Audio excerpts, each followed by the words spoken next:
All right, Arthur? Not so bad, Billy. How's yourself? Stockroom looks a bit barren, my son. Yeah, business is a bit thin at the moment. Say no more. Billy and Nigel, Loose Tailboard Enterprises at your service. Only this lot's fallen off the back of some rather high-class garment vans. No, not today, lads, not today. You don't believe me. Clock these. Dewar, Artnell, Jager, Hardy Amos, Burberry. Ah, the names have been removed to protect the innocent, know what I mean? But you can take it from me, they're all there. Yeah, that's as maybe, but who's going to protect me if these goods are not what you say they are? Arthur, would I unload garbage on you? These dresses have got tone. Yeah, you know that, and I can see that. But it's not everyone who's got my eye for the finer things. It's a sad fact, Billy. An average punter wouldn't know a bit of class if it came up and smacked him in the eye. Granted. I mean, these may be the real McCoy, but people are so suspicious. But would anyone doubt your word, Arthur? Well, that's my point. How do I spread the word? Given the origin of these garments, I can't exactly advertise, can I? Get it like this, advertises itself. Remember those class Italian jeans we put your way? What were they called again, Nige? Faruqi. Were they sellers or what? Yeah, I did manage to keep my head above water in that little transaction. Leave off, Arthur. With that sort of brand name, you could have sold them 10 times over, even if they'd all had one leg missing. All right, so they were popular. Popular? The man's a joker. You were embarrassed by the money you made on that deal. Listen, Billy, where money's concerned, it takes a lot to embarrass me. That's what I'm saying. And these are even more upmarket. At the price we're asking, all you need is a contact at the quality end of the fashion trade to point you in the right direction, and you'll end up with a profit that'll have you blushing for a week.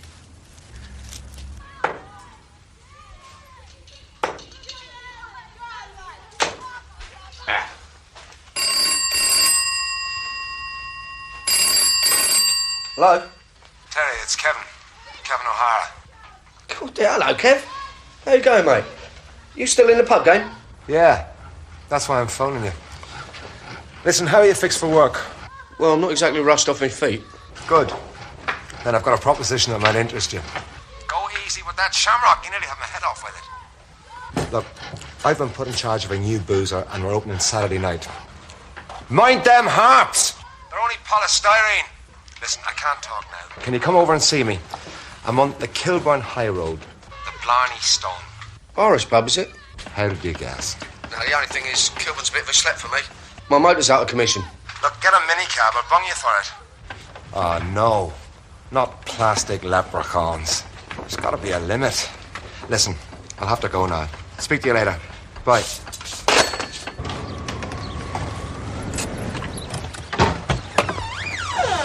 I'm glad I caught you, Terry. I want you to drive me somewhere. What, you lost the use of your arms and legs, have you? No, I've got a bit of merchandise needs humping too. I see, so you thought you'd harness up the old pack horse, eh? What? Listen, I could go potty in there waiting for any sign of life from you. Listen, I've been having a thin time too, you know. Oh, so now you thought you'd come round, click the old fingers and up I jump. Well, forget it, I've got an appointment. Where? Kilburn, if you must know. Well, that's all right. We do our business up west and then we go on to Kilburn. Nah. Now, come on, Terry. There's only a few frocks. I'll tell you what. I'll drive you. You drop me off later? Yeah, of course.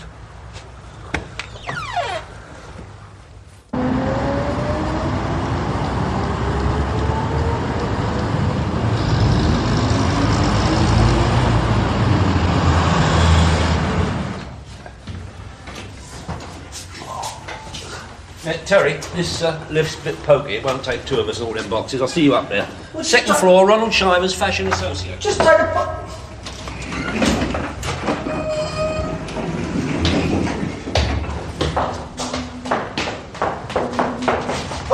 Oh, sorry.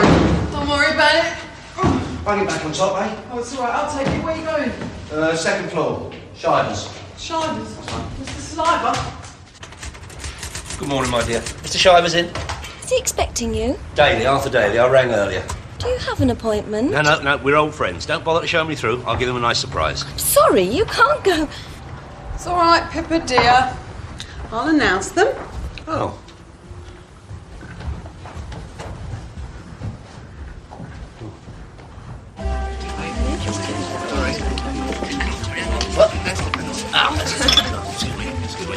Sorry. Oh, yeah. This is more the sort of clientele I had in mind. I shouldn't be surprised a bit of nobility amongst this lot. I didn't recognise anyone. No, I mean your minor nobility. Count so-and-so and Baron such-and-such. Lord help us. Yeah. Japanese adore that type of dress. You'll notice the tissue. Slap for us, Ronnie, you naughty boy. You've been flattering on the Gigi's again, haven't you? Sorry, darling? Your bookmaker's here to collect his ill-gotten gains. Bookmaker? Do excuse me, Mrs. Penrose. I'll be right back. Take that. Ronnie? What are you trying to do? Ruin me? I mean, I'm trying to entertain clients, and I have to contend with you turning my showroom into a warehouse. Now, what's it all about, Arthur? Just give me 5 minutes, Ronnie. You'll be glad I dropped by. Cop this. 5 minutes? Zoe, take over for 5 minutes. Ronnie be long? I wanted to ask him how he thought I'd look in this. You've done very well for yourself, Ronnie. In fact, I'm thinking of extending the fashion side of my business. You know, move with the people who matter. Oh, do me a favour, Arthur. I'm a top fashion agent. I represent the work of some of the best designers in the country. I deal in top-class ready-to-wear, not your cheap and nasty high street tat. Do you call Dior and Norma Artnell high street tat? Oh, is that what they're supposed to be? What do you mean, supposed? I wouldn't have thought a man in your position needed labels to recognise quality. Quite right, and I'll tell you, what you've got there has never been paraded down a top-class catwalk. How can you tell? The 3 Fs. Eh? Fibre, fabric, and finish. Come on, I'll show you.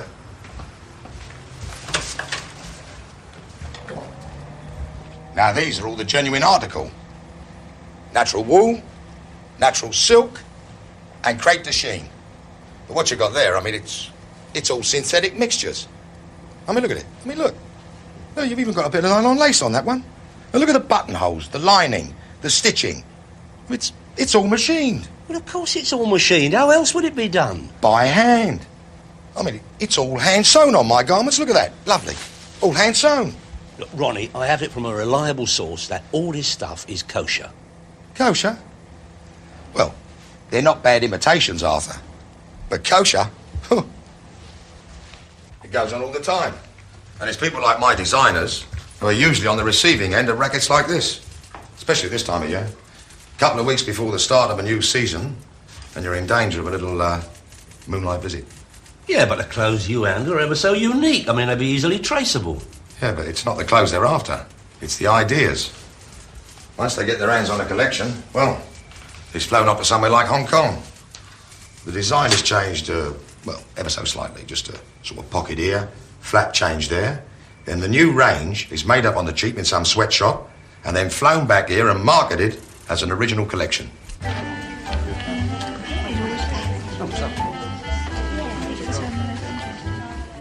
It seems to me that what you need is someone to mind all this gear, a bit informally. Yeah, you got someone in mind? Yeah, my business associate outside, Terence McCann. Oh. Are you telling me you think he'd make a reliable night watchman? Absolutely. With Terry on the premises, midnight creeping will become obsolete. Well, it sounds interesting. Go on, Arthur. Ronnie, get out here. I can't take any more of this pain. Terry, have you been annoying this young lady? It's not him. Tallulah Bankhead outside, 2 more minutes But ago. don't worry, she can wait for a while. Now, come in and meet Arthur Daly. Arthur, this is Zoe. Hello, my dear. Model, are you? No, dressmaker. Oh. She is, in fact, a very talented designer. This is her first season for us. I do, of course, handle more established names. If you can find them under the cobwebs.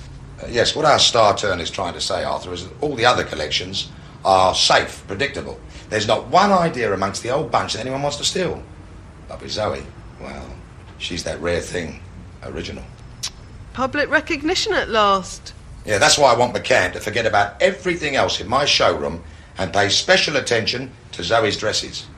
Do what? What's he talking about? Yeah, do you want to explain something to me, Arthur? No, Terry. Ronnie's been explaining for the last 5 minutes. Yeah, and I was outside, remember? All right, look. It seems someone would like to get their hands on Zoe's collection and take it for a walk. So you're going to be minding it for a couple of weeks. Oh, so that's what you're here for, eh? Ronnie's hired muscle. Don't you worry your little head about that, my dear. Yeah, well, I know all about hard men and the kind of people they run errands for. Right, well, the only thing to talk about now is the fee. Wait outside, Terry. No, you better start talking. No, not now, Terry. Not Listen, now. I can't do it. One, secondly, I don't want to. I'll be out there in a minute. Go away, I don't want to talk to you. Oh, what have I done now? Well, that's just it, innit? You don't know, do you? Well, tell me. Oh, I see. What I say counts now all of a sudden, does it? Get in, Terry. We'll discuss it on the way to Kilburn. No, thank you. I'll get there under my own steam. Oi! You see that? You nearly had my wing. Get out of the bus lane, then. Bus lanes. There's not enough congestion on the road already. Come on, Terry. Give it a miss. It's too much like aggravation. There will be some aggravation if I get in that motor with you. I mean, a bus. It'll do me.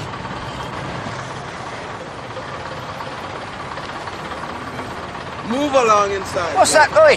Oh, don't worry, Terry. There'll be another one along in half an hour.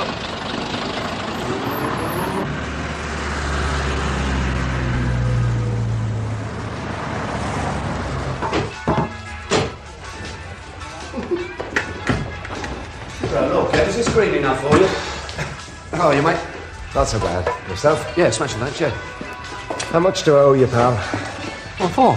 No, he thinks you're the cab driver. This is Arthur Daly, a mate of mine. A business associate. Kevin O'Hara. That's handy. Saved me a taxi fare. There may be other exes to be considered, though. Do what? Well, depending on the fee for the job. £50 for 4 hours work, suit you? 50 sobs? What sort of function is it? A Cray Brothers reunion? No.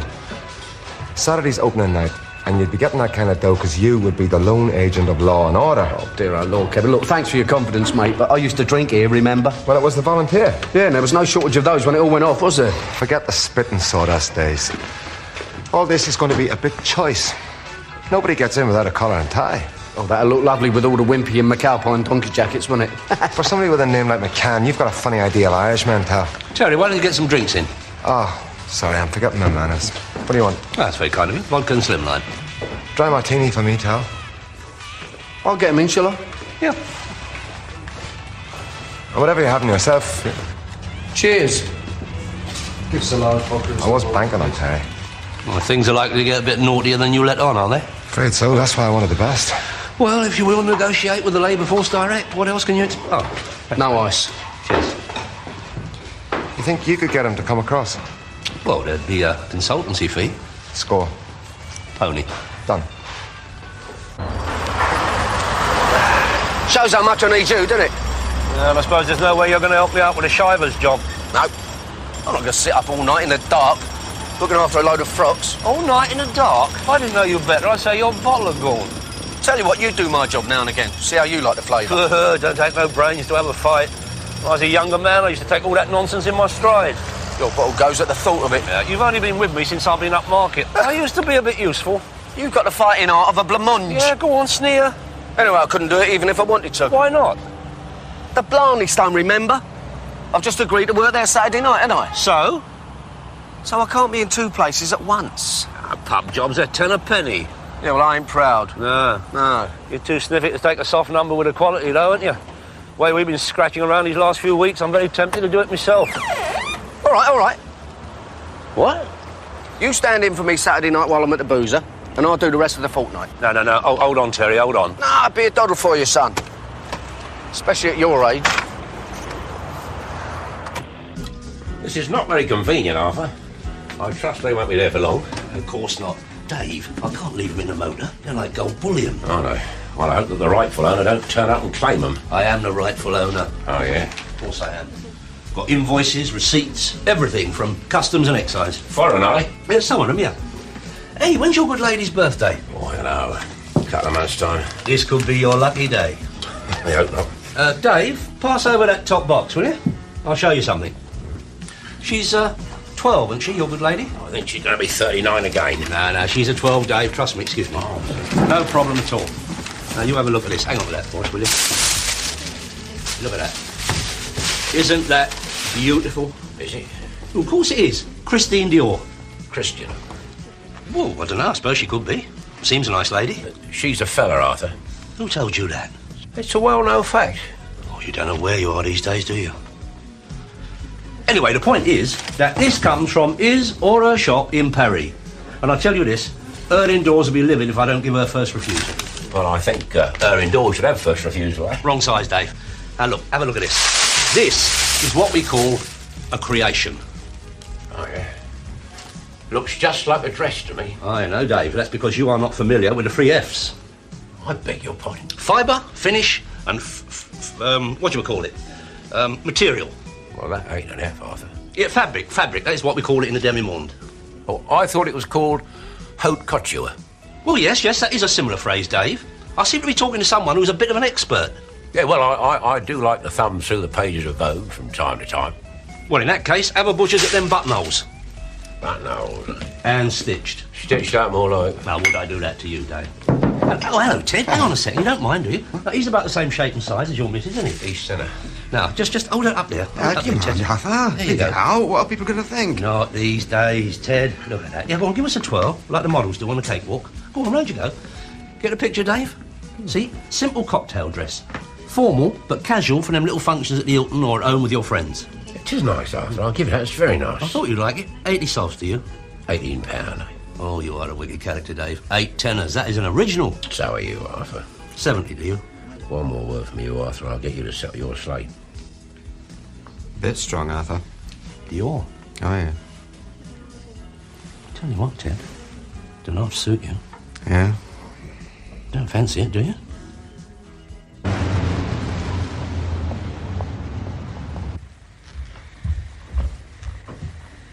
Aye. Hello. Here. This place stinks of Vindaloo. Yeah, that old takeaway does linger a bit, doesn't it? It's diabolical. It's got right into the garments. Well, what am I supposed to do, starve? You didn't go out collect it, did you? No, I found the old Bombay Grab. They delivered it. The Bombay Grab? Yeah. Well, tonight, McCann, no foreign food. Oh, all right. All right. Fine. I'll have fish and chips. With lashings of salt and vinegar. That old cigar done half pen and ink, doesn't it? Ta-da.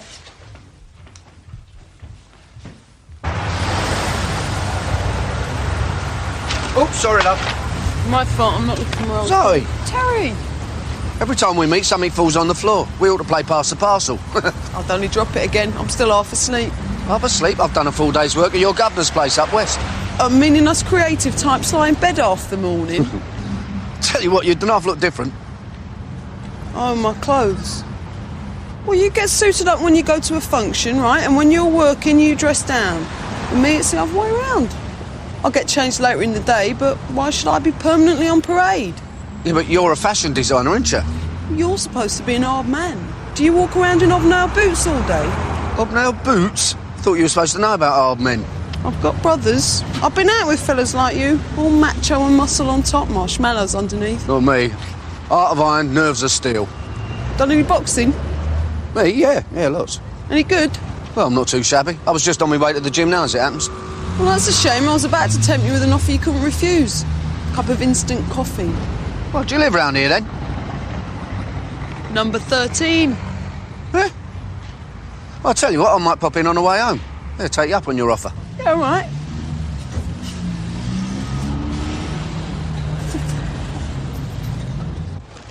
Are the aimers on my rails, Arthur?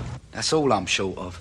Look, Jerry, look at that. I mean, look, go on, have a look. Show me a single fault in the workmanship. It's not that, Arthur. If I put those alongside my regular stock, I'll have the law round here in no time flat. Well, sew your own labels in. No. It's too upmarket for me. This ain't Harrods, you know. Now, tell me, where did you learn to be a designer, eh? Art school. Art school, really?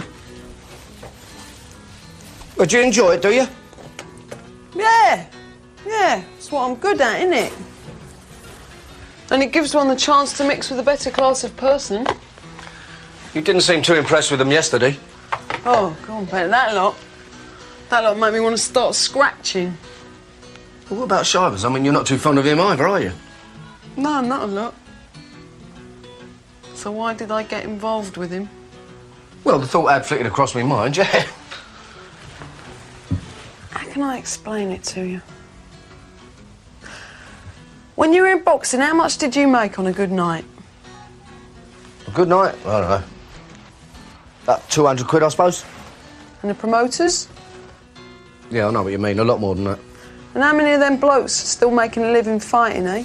What, now? None of them, I wouldn't think. No, but the promoters are still going strong, aren't they? Yeah, it's a fairly safe bet, yeah. Well, what is all this about promoters? If Shivers was in boxing, what do you think he would be? Well, there wouldn't have been a lot of chance of him taking a right hand, I suppose. Not in the ring, anyway. No. But you did, didn't you, eh? For what, £200 on a good night? I fought the British champion once. And you were a contender, eh? Yeah. Along with how many others? I'm not having a go at you, Terry, but it's the same all over the bloody place. The town's calling with contenders. And Shivers gives me exactly the same line. Work like a dog for Mickey Mouse money. And then you get a shot at the title. Only somehow it never happens. Before you know it, you're replaced by another bleeding contender. Yeah, but if the promoters don't back you, you've got no chance, have you? Right, they've got it well sewn up, ain't they? I got Shivers sus, though. I'm going to stay there till I get my name known. Then he gets the big E. Yeah, well, in the meantime, the girl's got to eat, hasn't she? Tell you what, I'll take you out for a nice Chinese, shall I? Proper one. Sit down, John. Well, it's got to be better than cheese, isn't it? Laurie, I am offering you exclusivity at knockdown prices. I tell you, my son, stick these on their hangers, and before the creases can drop out, you'll be asking me for more. Arthur, just hold up a minute. Take a look at my customers. Degenerates. I'm catering for degenerates. It's not my taste, but it's a living. So bring a little refinement into their lives. No, I don't think so now, if you don't mind. I'm getting enough sideways glance as it is. If you hang on much longer with that stuff, my reputation's finished. Laurie, Norma Artnell. She used to dress royalty. Oh, why don't you say so? Be handy next time Princess Margaret drives him and send it off the peg. I knew it was useless offering you anything of quality. Hey, Arthur! Arthur! Here a minute. You copping a deaf'n or what? I'm just speechless at the nerve of you two. Tooting me up like that after slipping me this moody gear. Moody gear? My own fault for not looking closer. That's what you get for taking people on trust. You mean those dresses are Sexton plates? Are they fakes? Machine finishing, synthetic fabrics? On my life, Arthur, we didn't know. You don't want them back either, do you? Ah, well, I'll tell you what I'm prepared to do. We'll take them off your hands if you'll accommodate us in a little proposition we want to put to you.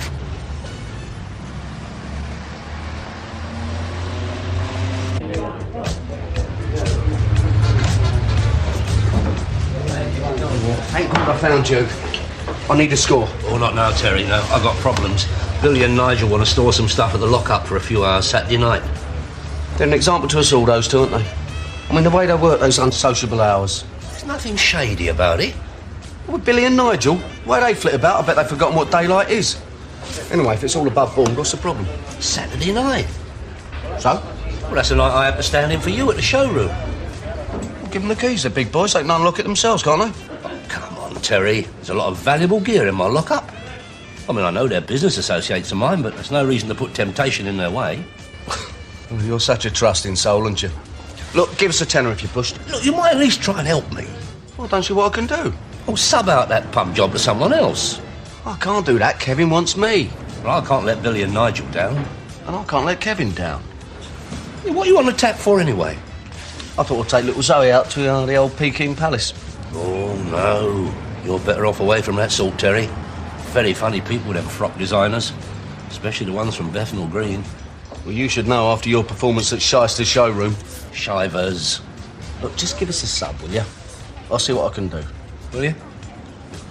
I won't forget this, Terry. And the other one. What time are you meeting Nigel and Billy? Midnight-ish. Well, that should be all right, then. Go on, get away from the booze and I'll set you on your way. What, you mean I've still got to guard that showroom? It's the best I can do, mate. See you later. Have a nice meal.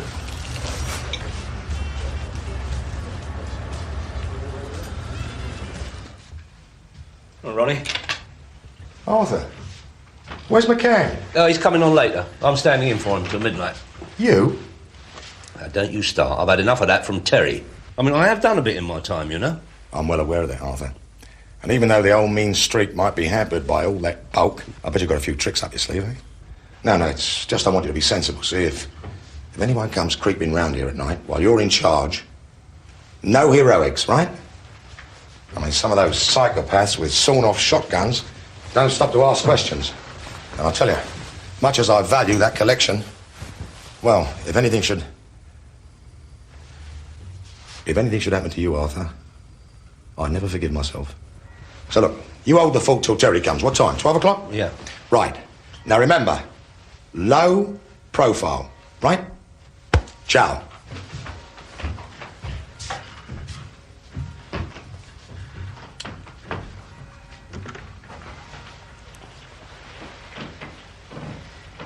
Terry. Give us half a lager. Come on, cheer up. Band's not that bad, is it? Those brewers make me smile. They've got about as much idea about Irishmen as you have. Not content with outing the disco and stacking the jukebox full of Jim Reed's records, they'll have to bring this lot in for openers. Who are they? The Shamrocks. Leave off, you're getting me at it, aren't you? I wish I was. Well, it's not my scene, but well, most of the punters in here are Irish anyway, aren't they? That's right. And they're not amused. No, I can see how they might think someone's having a go at them. You said it. And having a bunch of iron sweaters churning out diddly-diddly-diddly-dee all evening is going to put the tin lid on it.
We're in company here. All right, keep calm. The man just wants a bit of service, all right? That's right. When I want a waiter, I'll call one. Here, have a seat. Cracking that joke must have taken its toll on your brain. No, you stay where you are and give your own brain a rest. What's that? I want a pint. Fill it up. And you can put the flowers back in the vase. Give it us in a straight glass. Bloody dimples and handles you can't get your fingers through. He'd help if he didn't have a hand like a bunch of bananas. Yeah, that's how these glasses get dimples, Paddy, from blokes like you squeezing them too hard. Listen, that's straight. Is that all right? All right? One time you'd find something to bellyache about. It's a bit cloudy. What do you want for 85 pence? A thunderstorm? Leave it out, Mick. So long!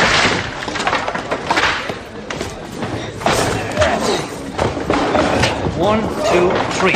So long! Do something.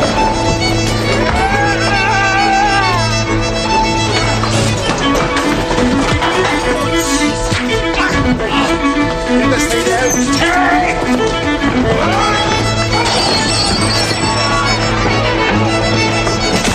Hey! I'm breaking my heart!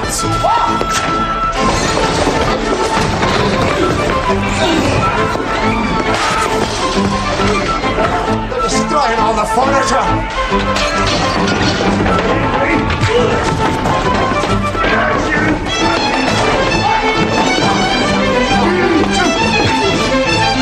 I'm paying you to stop all this! Hold on! Listen, Jack! Jesus! He's coming! Leave it out. Take a breath. Look, Paddy. Oh, Jesus! Where'd you go?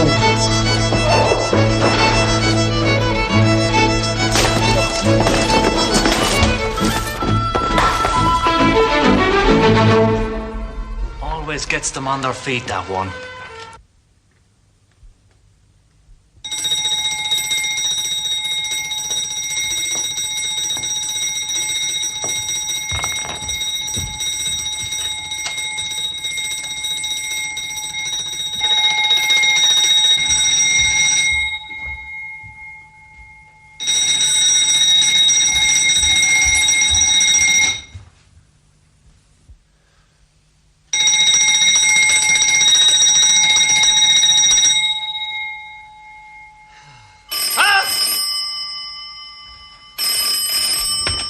Terry?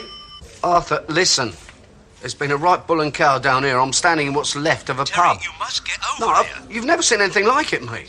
Yeah, well, never mind all that, Terry. I want you over here right away. No, that's just it, mate. I can't. Terry, you've got No, well, the old Bill are here. They're taking a few statements. I've got to hang around. But I'm being invaded. The doorbell won't stop ringing. Well, why don't you answer it? What, and have me head pulled off my shoulders by some gorilla in a balaclava helmet? Arthur, how many villains do you know coming through the front door? Well, perhaps they're casing the place to see if there's anyone in residence. All right, maybe, yeah. I'll look over as soon as possible, all right? Midnight, Terry. I can't keep Billy and Nigel waiting. Arthur, don't you dare leave that collection. Look, I've only got to open the warehouse for them. Arthur! All right. All right. All right, then. I'll see you.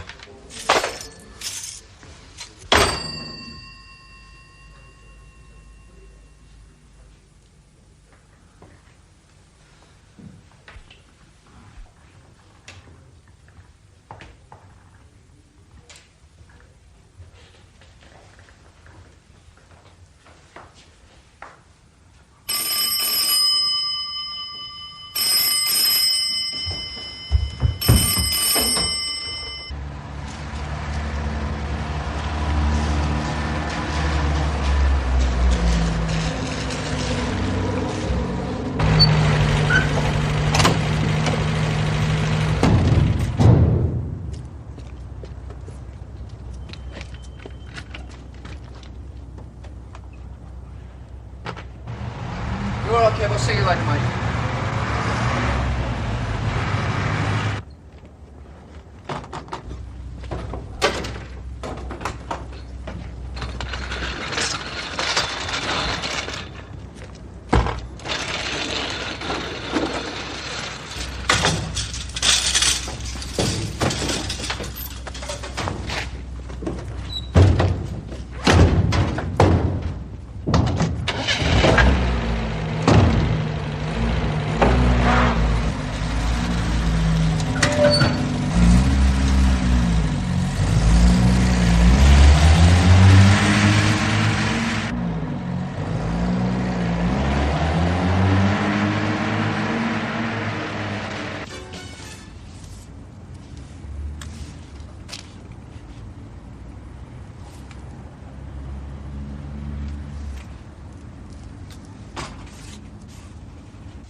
What are you doing?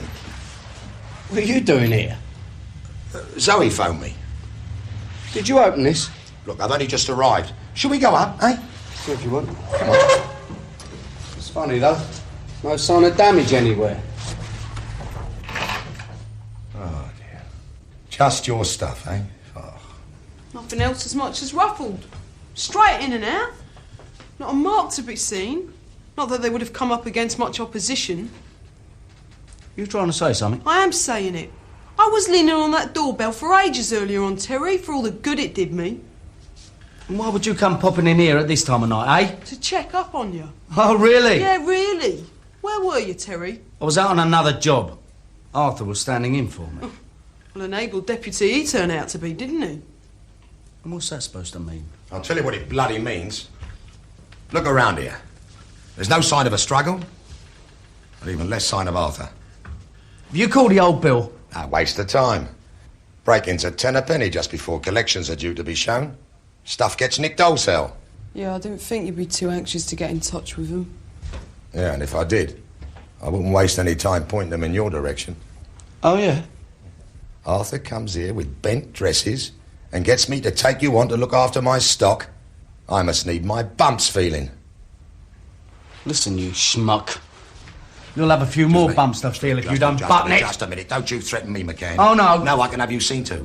By men who would take you apart without raising a sweat. And I will, too. You and Arthur. So just brush up your act and stop insulting my intelligence. Now, look, hang on. I'll see you tomorrow in the office. And if I don't like what you've got to tell me, well, you and Arthur will be getting a little visit.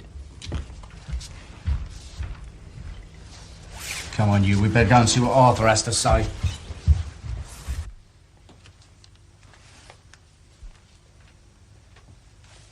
Arthur! Arthur! I knew it. I bloody knew it. Now, be fair, I had to open up for Billy and Nigel. My word is my bond. Ronnie would understand that.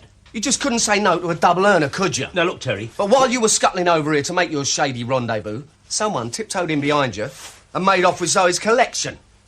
No. Yes. And gentleman Ronnie Shivers lost no time in putting you and me up in the frame as #1 suspects. What? You call me irresponsible, do you? Gordon Bennett. Look, there's Billy and Nigel now. It's you don't give a monkeys, isn't it? Look, Take the Terry. money and run. That was always your game, wasn't it? Well, you come badly unstuck this time, sunshine. Oi, McCann, never mind the sermon. Explain this lot. What? My collection. What have you done, eh? Yeah, what's this, Tell? Citizen's arrest? I don't believe this. Convince me. What are you talking about? This is the gear that Arthur should have been looking after while he was waiting for you. Arthur? Looking after these dresses? What's the joke? Oh, it's nothing. It's only the geezer we lifted this lot for told us we'd have no trouble. Said there'd only be some spineless old dollop looking after it and he'd probably faint as soon as he saw us. So who else knew you were minding the shop? Spineless old... Was he talking about me? This was supposed to be a private arrangement between us two, wasn't it? Does that sound like me to you? Well, somebody knew you were there, right? Who? Well, only Ronnie. But he wouldn't talk about me like that. He holds me in very high regard. Ronnie? Yeah, he was there when I went on duty. Oh, well, that's it then, isn't it? Listen, the bloke who hired you, was he called Chivers? Done the hotel, didn't ask for references, know what I mean? Well, he's a middle-aged geezer. Felt his handwriting. Big lardy and a carnation. You got him. But why would he want to lift his own gear? It's not his gear, it's my gear. A stunt like this would make it his, though. He'd earn 100 times the amount than if he was just my agent. But why get us to mind it? Look at our form. I mean, if that all goes missing, who are they going to be likely to suspect, eh? We must have come gift-wrapped for this. Look, what happens now? Dunno. We part company with it here and some other fellas pick it up later on. You don't know where it's going? Is it going to Hong Kong? Could be. It's going out of the country, I do know that. Oh, no, it ain't. Listen, these other fellas, do they know what they're picking up? Just dresses. I think it's time to make a little swap.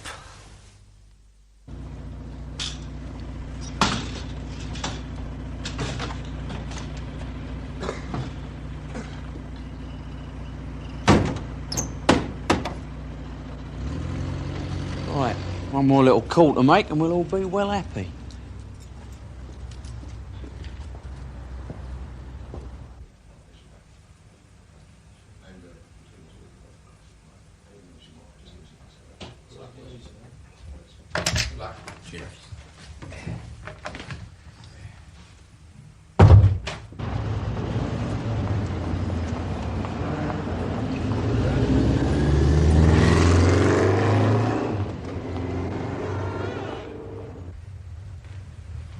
Arthur. Rod. Dear boy. Lovely to see you. You know, I was just thinking about you. Yeah, I thought you might be, Ronnie. We go back a long way together, don't we, Arthur? Yeah, we do. We were a fly crowd, weren't we, eh? Yeah, we pulled a few strokes. We certainly did. But, you know, there was always the cardinal rule. Turn over anybody else, but never one of your own. Quite right, too. Quite right. You know, I might rub shoulders with the elite, but I always like to think of people like that of being my own. People who know what's what. And that's what hurts. What's that, Ron? That you should take me for an 18-carat mug. I'm glad you've turned up, Arthur. And I hope, for your sake, you've got something to show me. Funny you should say that, Ron. Now, what's all this? Design closed by, sir. Agent Arthur Daly. Yeah, we're going to have it made up into a card, you know, with a deckle edge. Tasteful, isn't it? What's all this about, then? It's quite simple, Ronnie. I'm not too pleased about the security arrangements. So I've agreed to represent her. Oh, yeah? And just what collection do you think you'll be representing, Arthur? Why would you ask that? I mean, we're supposed to be the ones who lifted it. Have you got it, then? We did manage to intercept it before it left the country, yes. But we didn't manage to apprehend the felons. No, but we did make a crafty switch. Switch? Yeah, we swapped Zoe's clothes for, well, what would you call them other things? High street tat. Yeah. Yeah, it's good, isn't it? Cheap Hong Kong imitations being shipped out to Hong Kong to be imitated. Yeah. Well, they'll tumble that straight away. Not unless someone this end phones to stop the production. And whoever does that is going to lose a lot of credibility with their business partners over there. Yeah, people don't like being messed around where money's concerned. Could have the most terrible repercussions. Too right. I reckon whoever's behind this little deal is going to find themselves highly unpopular. And one way or another, well out of pocket. Oh, I think we'd better blow. Ronnie don't look at all well.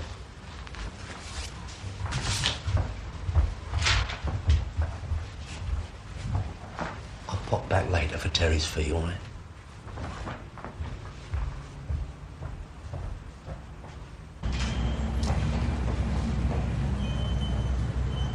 Spineless old dollop. At least I'm one jump ahead of him. Here you go, souvenir.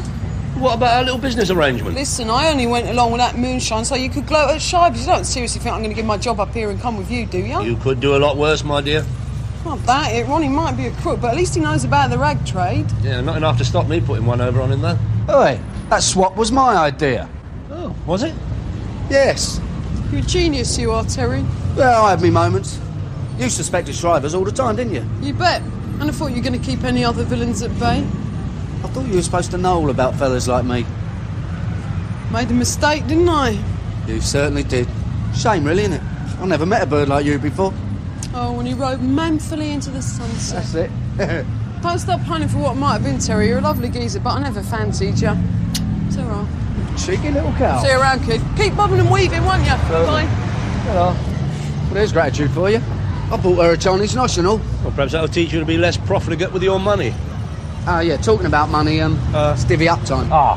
Yeah. What do you mean, yeah, no? I've got to make a few deductions. Do what? I mean, you did leave the goods unattended to go to another job, didn't you? Am I hearing things? That was you, remember? Caused considerable aggravation, and I mean, to rectify matters, I had to let a rail of Dior's and Artnells go. Dior's and Artnells, you couldn't wait to see the back of them. I never got a penny for them, not a light. What about the backhander that Nigel and Billy give you, eh? For the use of the lockup, eh? Backhander? That was a favour, Terry. That was a favour. You?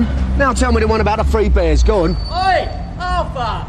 Oh, my God. No. Leave it out, leave it. Walk away, son, walk away.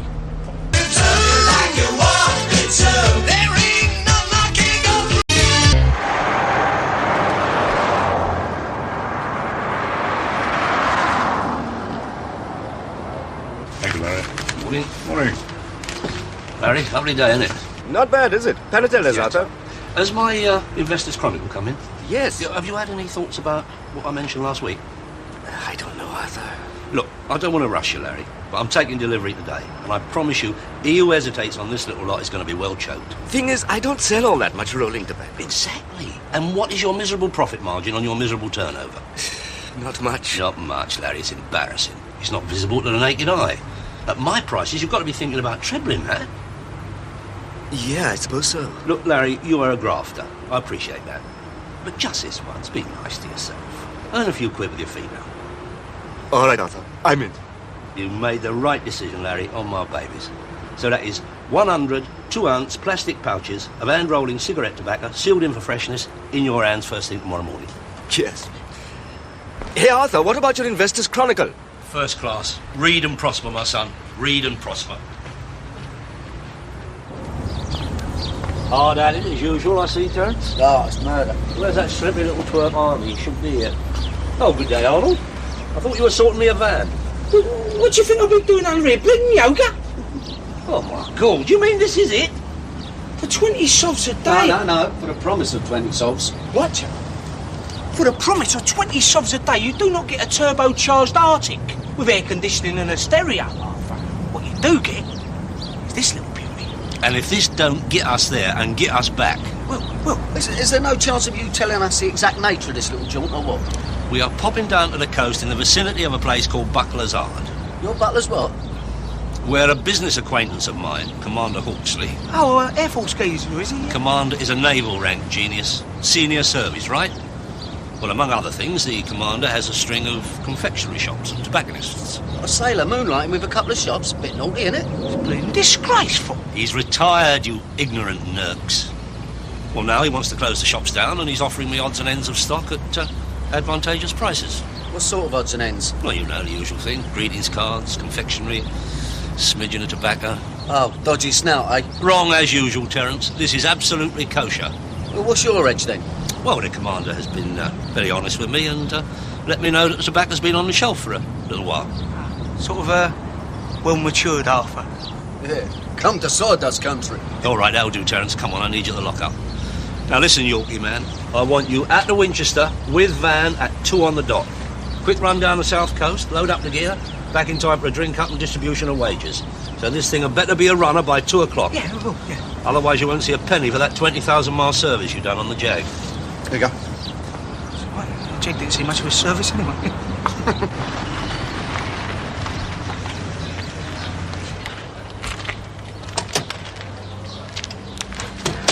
Morning, all. Daly, time for a word? Well, it's a matter of fact, Mr. Chisholm, I'm a bit Inside. pushed. Inside? That's right, Daly. It means we're on a bloody good nose around. Oh, I love that Welsh lilt. Never get tired of it, do you? You might soon, boyo. I'll tell you what, Tap. Give us a song, eh? Less lip, McCann. You're in the frame as well. Come on, Daly, open up.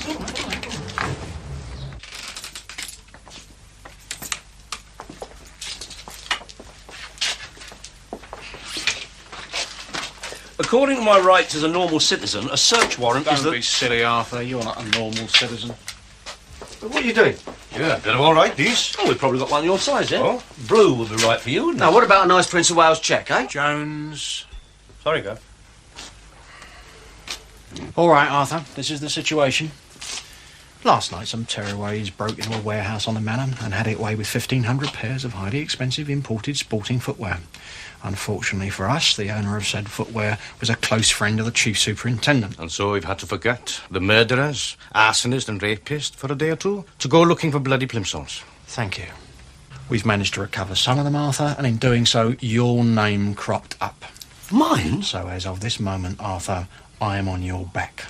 And if I turn up so much as a bootlace, I'm not only going to pull you for receiving, I'm going to stick you up for conspiracy to commit a robbery.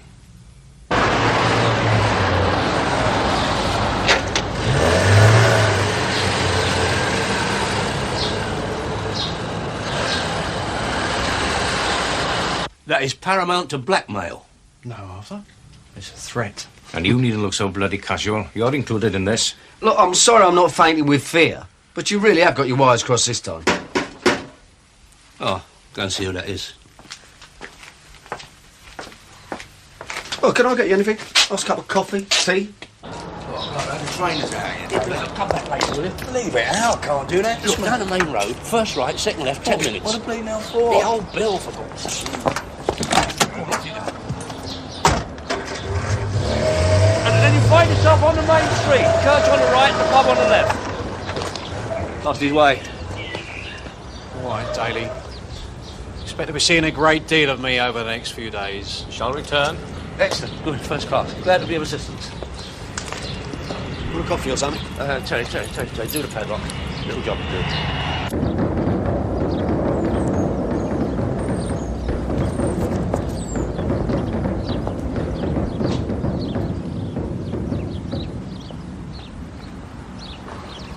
You ought to dump the bleeding lot. Do what? I'm into these for 300 sovs. I've got a punter all lined up, his tongue hanging out. We can be round there in 5 minutes. You can, you mean? It's the last I'm having anything to do with this. Off you go, sunshine. Anyway, there ain't room for me in the car, is there? Of course there is. You can squeeze in there, Terry. Taro. Terry? Good luck. Oh, I see.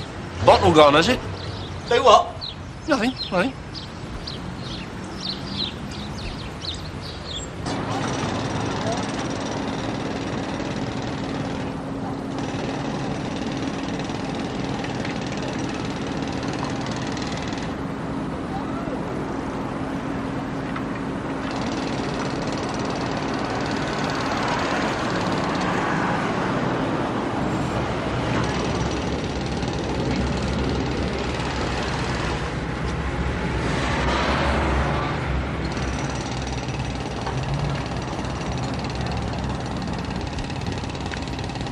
Here, Chisholm was in here about an hour ago. Bloody cheeky, you snooping around the cellar at your opening time. You say what he was after? No, he kept staring at everybody's feet. I think he's getting a bit peculiar. Huh. Yeah, this is not down to Arthur, is it? Well, let's put it this way. Contact with Arthur should be kept down to the minimum until further notice, all right? Yeah. Where is the old stoat? He said 2 on the dot.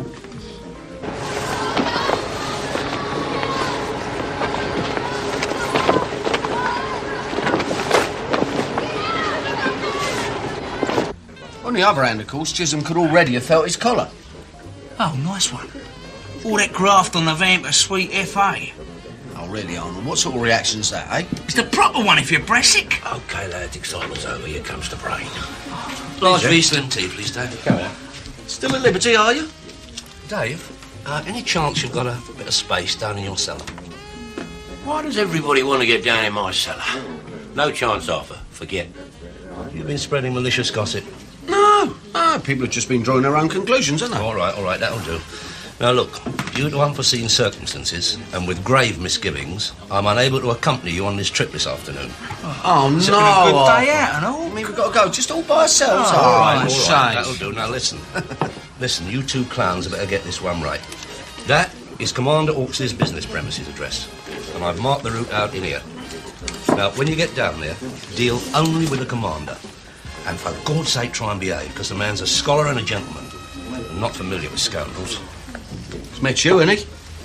Terry, look. All this contains $2.5 grand. $2.5 grand? Harry, I'm entrusting it to you, which means I don't want Arnie to get his greasy little hands on it. Well, that's charming, And as this is strictly legit, I want you both to sign this receipt. Do what? Yeah, a poor mark will do in your case, Arnie. I can bleed and right. There you go, come on. I don't believe this. Yeah, tell. There's a race meeting in the day. It's only 10 miles away. I'll tell you something else, Sunbeam. A mate of mine from the Scrubs, he's got a boozer just here. I'll tell you something else, too. You're going straight down there and coming straight back, stopping only for a Jimmy. Now, go on, off you go. You take the map, all right? Yeah. Sure. Oh, sure, yeah. I'll have the money. Terry, I hope you appreciate the responsibility I'm entrusting you with. I do, Arthur, I do. Good boy. I mean, you've given me my big chance, haven't you? I think you're out of your mind, Arthur. Well, what does that mean? Well, you've just handed over £2,500 to Frank Sinatra and Adolf Hitler.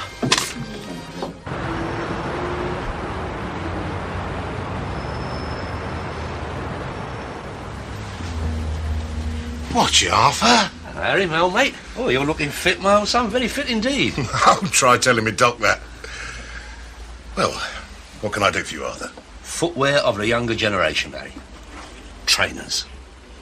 Yeah, they come a bit pricey, though, and I just don't have the turnover. Ah, well, now is your chance to change all that, Harry. Have a look at them. It's a nice gear, Arthur. Yeah.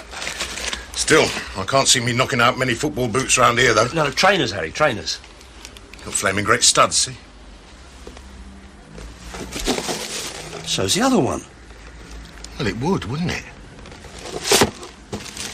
Have a look at this, eh? Good money round here, isn't there? Woo!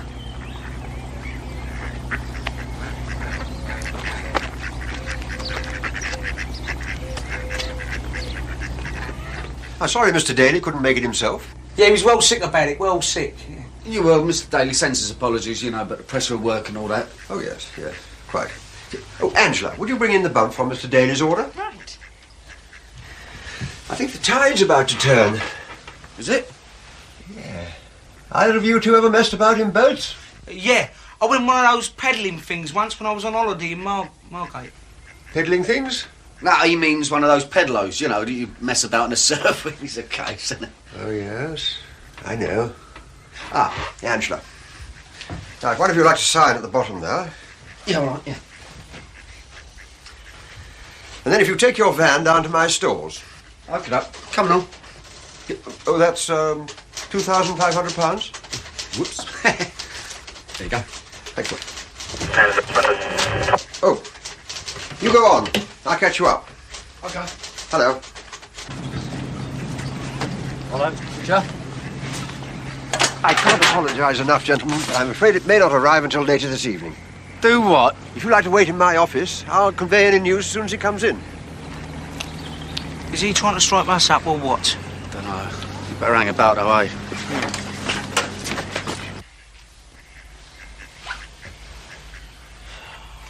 What do you think about this, then?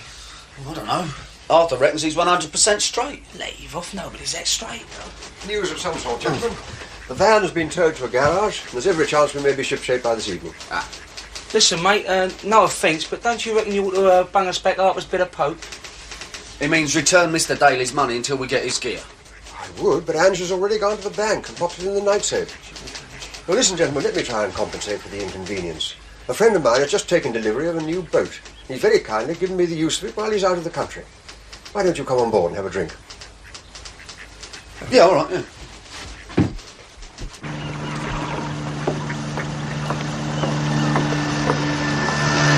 Look, let's chuck him in the drink.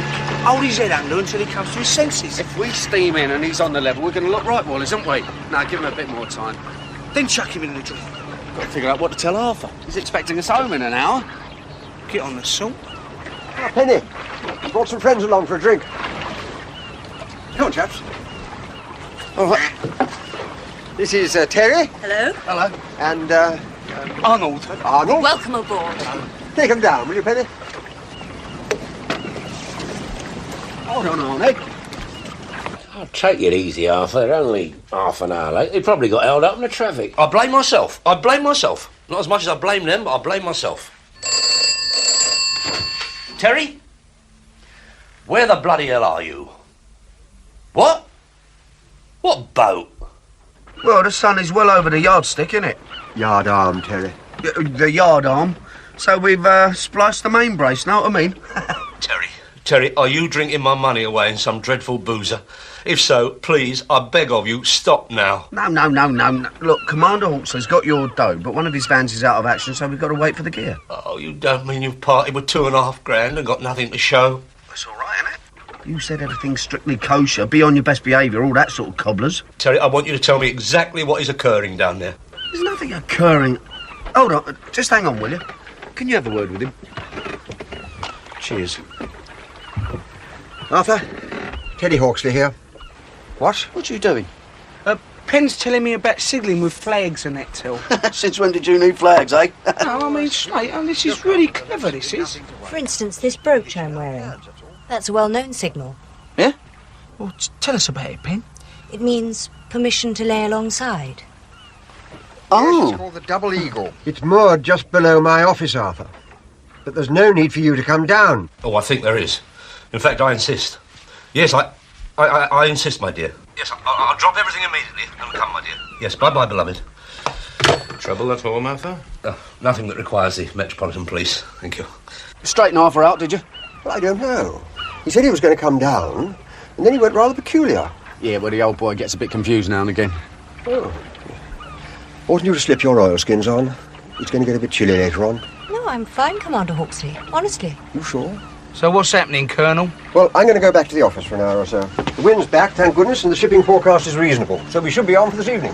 What's the shipping forecast got to do with it? What? Oh, absolutely nothing. Sorry. Must be rather boring for you landlubbers, but the weather rather rules our lives. Isn't that so, Penny? Oh, absolutely. I'll leave you in Penny's capable hands. If you're feeling peckish, there's lots of food on board. Yeah, well, there's no hurry. None at all, eh, Penn? There you go, gents. Another large one, please, Dave. I thought you had to rush home, Arthur. Oh, that is what is known as a delayed response, Mr. Chisholm. Part of the tactics of marriage.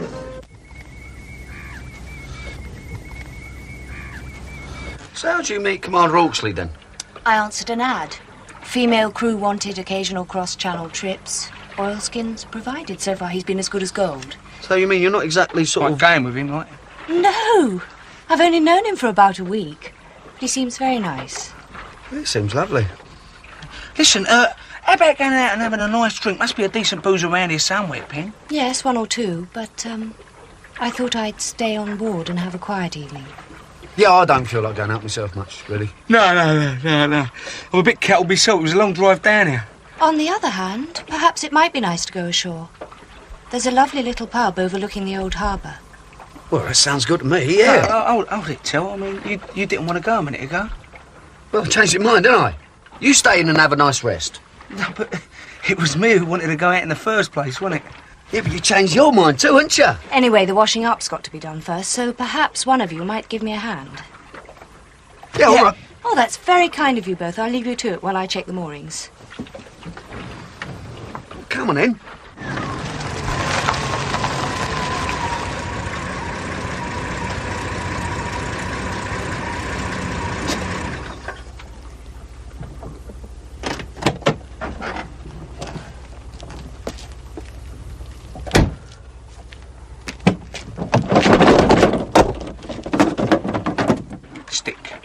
I'll twist.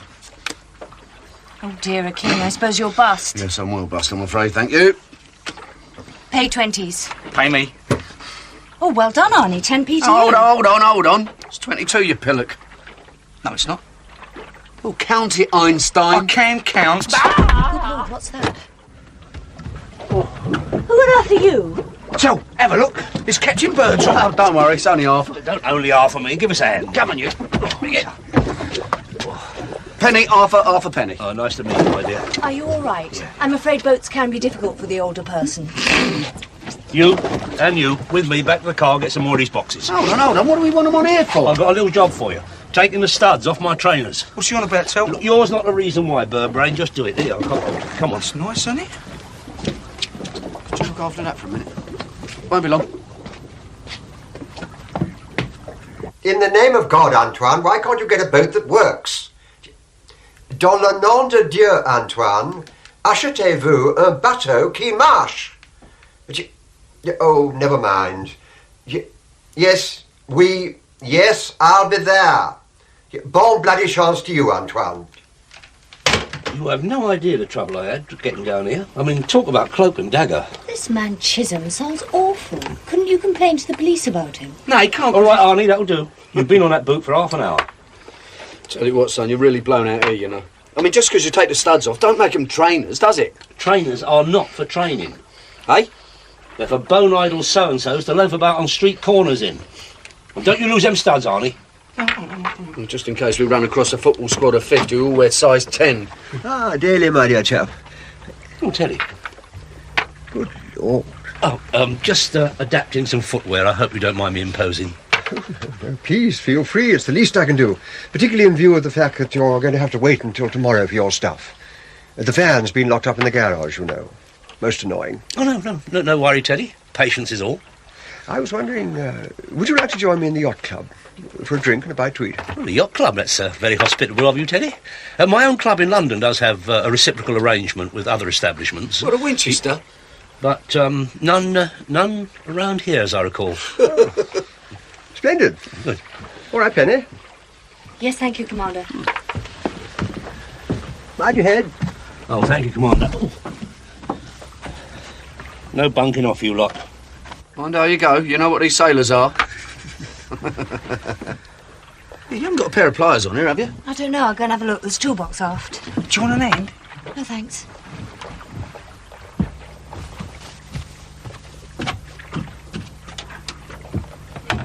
Yeah.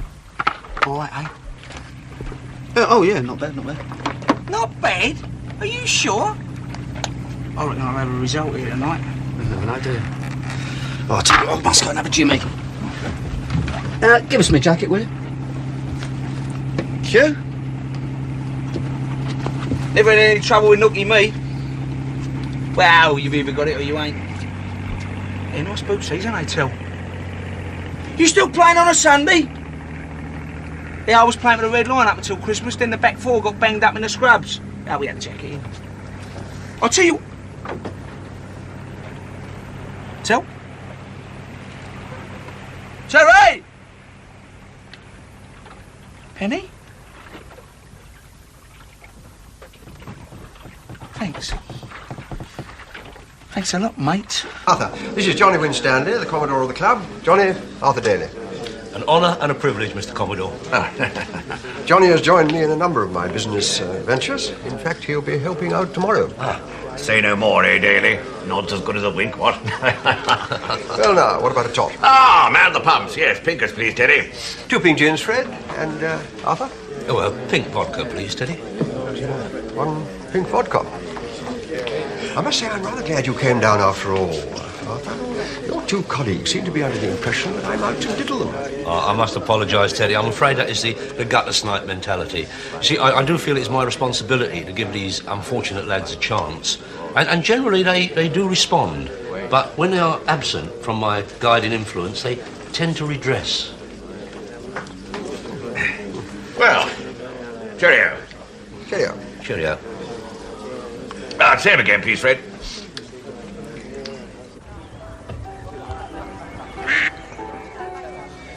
No, I definitely like it, innit? Hope your friend's all right. Oh, he'd be all right. What? Sitting on someone's boat unscrewing all those little studs, eh? Happy as a sandboy.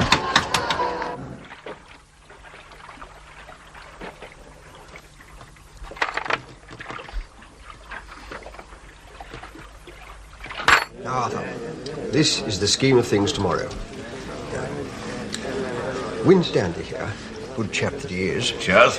Cheers. We'll have a reception committee waiting for us on this side. And then after the rendezvous... No. Do not misunderstand me, Teddy boy. I don't want to know the details. I cannot afford to be compromised. I must remain aloof. That was the agreement. Quite. Oh, well, fair enough, Daly. Up to us to bring home the bacon and all that, what? Mind you'll have to shake a leg if you want to make yourself scarce. It'll be a dawn start. Oh, have no fear, Teddy. Dawn rising is my byword. Oh, well, one for the road. Oh, that's very kind, Commodore. Oh, while I remember, would you care to clock this new non-slip deck shoe that I have here? That is not on the market yet, but the manufacturers have let me in ahead of the field. But this looks remarkably like a football boot without the... Well spotted. Well spotted. That is, in fact, an offshoot of football boot technology. And you see, these holes, that is how you get your suction. Oh, thank you.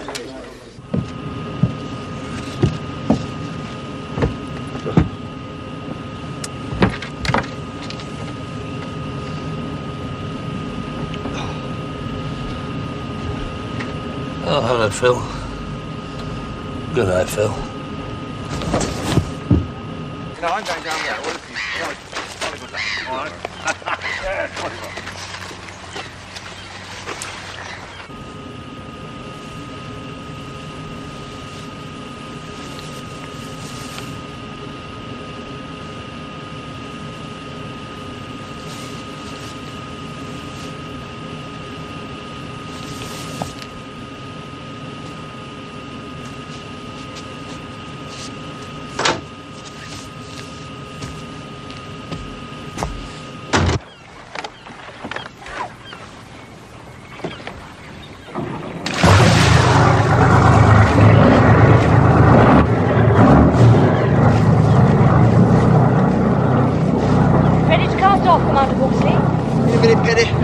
Sure Daly is on board.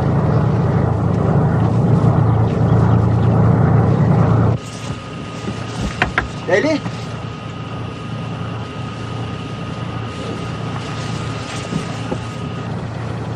Come on, you chaps. Shake a leg. What's up? We're about to cast off. Are we? Well, we're going up the coast for an hour or so. I thought you might like to go ashore. I'd rather stay in the boat, wouldn't you, Arnie? Oh, if you're absolutely certain. Daly's not on board, you know. Oh, good. Well, I must say that's very sporting of you.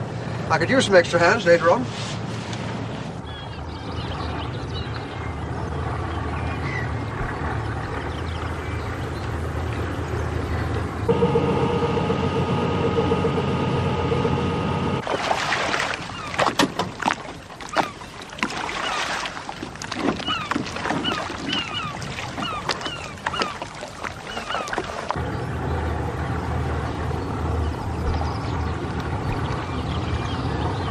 Take over the helm, will you, Penny?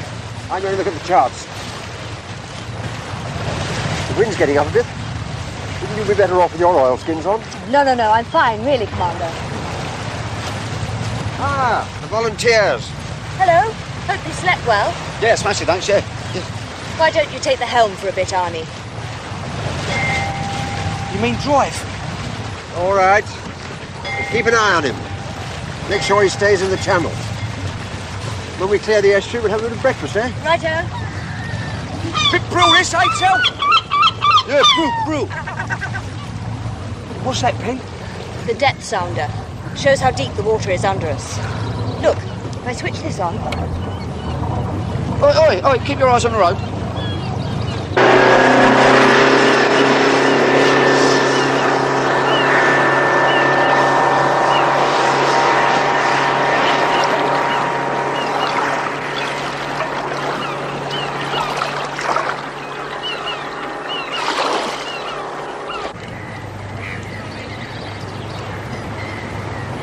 What'd you say Arthur was? He didn't say. He just said he didn't want to come along.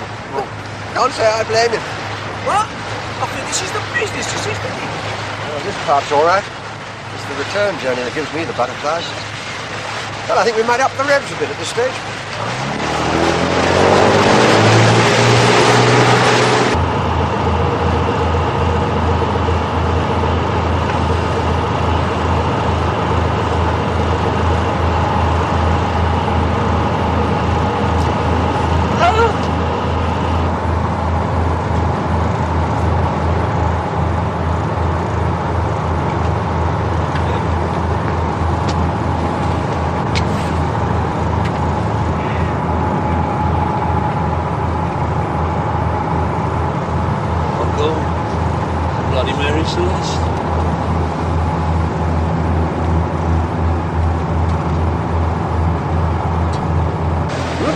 Went all funny then. I better take over now, Terry. We go by compass from now on. All right. What was that? Well. Have a look. Where'd you spring up from, mate? Oh my God, it's worse up here. We checked your cabin, Daly. I thought you'd gone ashore. I fell asleep in a carsy. Just had bacon sandwiches and coffee, Arthur. Can I get you some?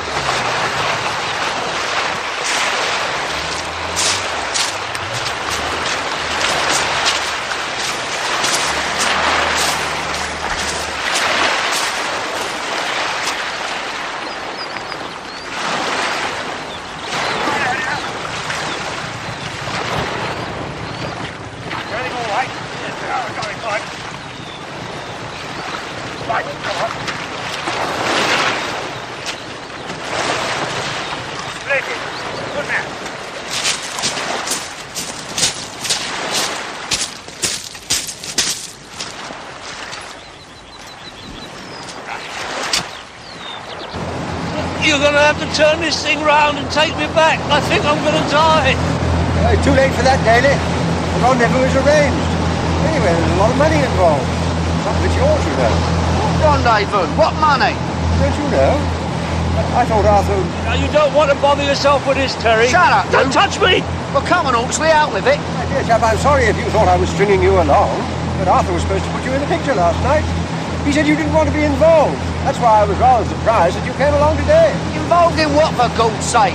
Well, we're on our way to meet another boat that has rather a lot of tobacco on board. Bloody hell, Arthur! What's he on about? Well, you see, exported English cigarette tobacco is worth under £1 for 2 ounces on the continent. Here, you pay 3 times as much for it. So, provided you can smuggle in a reasonable amount, well, the profits can be very tempting. Smuggling? Is that what we're up to? Nice one. What sort of chaps here about this? Will you shut up? What, you done this before? Oh, yes. Quite a bit. See, it was the pink vodkas, Terry. I wasn't myself. I'm going to do you, Arthur, you know that, don't you? Terry, you're looking at a man who will welcome instantaneous death. Nothing you can do or say now will hurt me.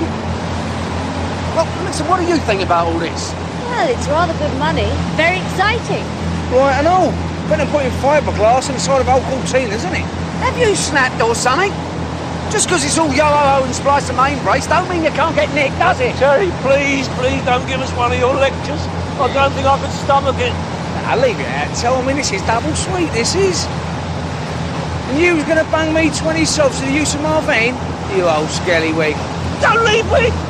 Another 10 minutes and we heave to. Yeah, I don't think Arthur can wait 10 minutes. I'm in the middle of a boat like bleeding loonies. Albatross!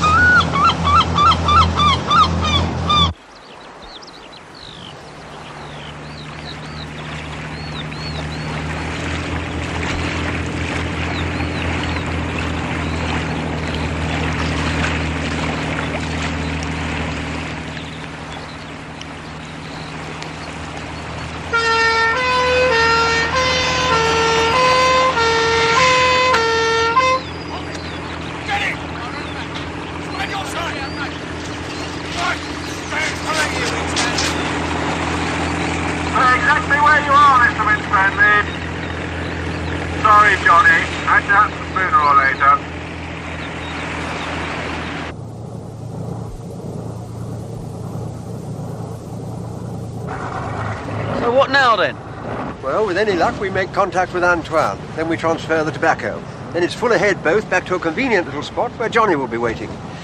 With the help of his inflatable dinghy, we transfer the stuff onto dry land and then into a vehicle post-haste and back to the moorings for a quick drink. And as far as any nosy Parkers are concerned, well, we haven't really been away long enough to get up to anything, have we? Sweet as a nut. We hope. That's him. All right, down you go. Right, go on, off you go now. Come on, Arnold. You sure?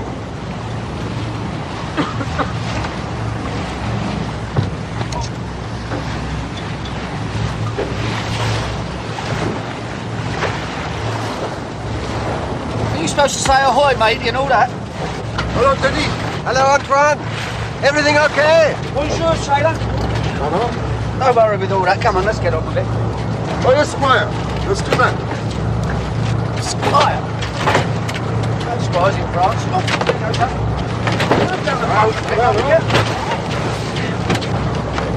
See? I'll go in. How much you got it? On our boat. Oh, Teddy. Bonne chance, hein? Merci, Antoine. Au revoir. Au revoir. Au revoir.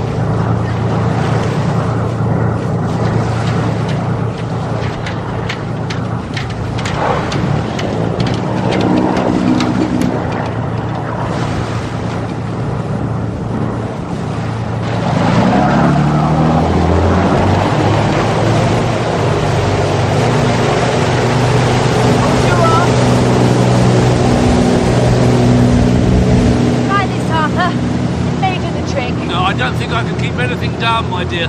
What is it? Bloody Mary. Oh, well, perhaps just a sip. Thank you. We've done all that for you. Well done, you lads. Thanks awfully. Well, we're not exactly working for nothing, are we? Eh? Any extramural contributions you make will be considered at the end of the day. What's that mean, Till? It means he's feeling better. Oh, for him when he was sick. Just a bit of passing indigestion. Dailies have always been very good sailors. No, it's true, that is. It is, yeah. We're all full of wind. No. Any danger of another medicinal, my dear? We're not feeling too clever either.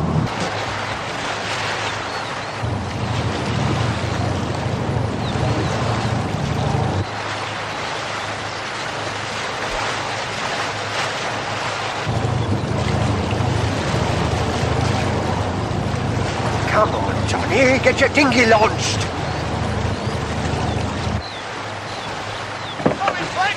Quick! Come here, we say! God almighty. What's that all about? We've been tumbled. Who's that?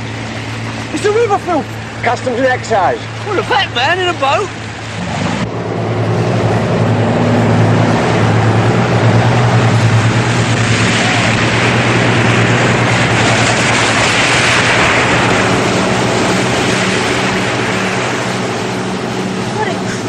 Cheek. Dressing somebody up like Mr. Winstanley. We got the beating of them. Oh, yes, we can outrun them. It's just as well Johnny got the flare up. Otherwise, I'd never have got around in time. I'm an innocent party in all this, Terry. You are my witness. I had no idea of Commander... Shut up, will you? Listen, how much duty-free snout are we allowed then? Look, they're giving up.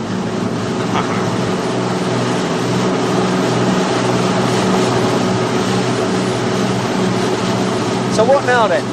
I don't know. We could try slipping in up the coast, but everybody's going to be on the lookout for us.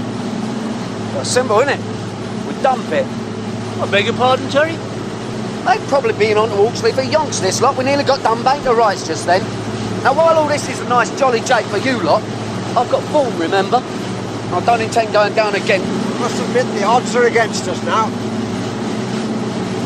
I'm sorry, but that's it.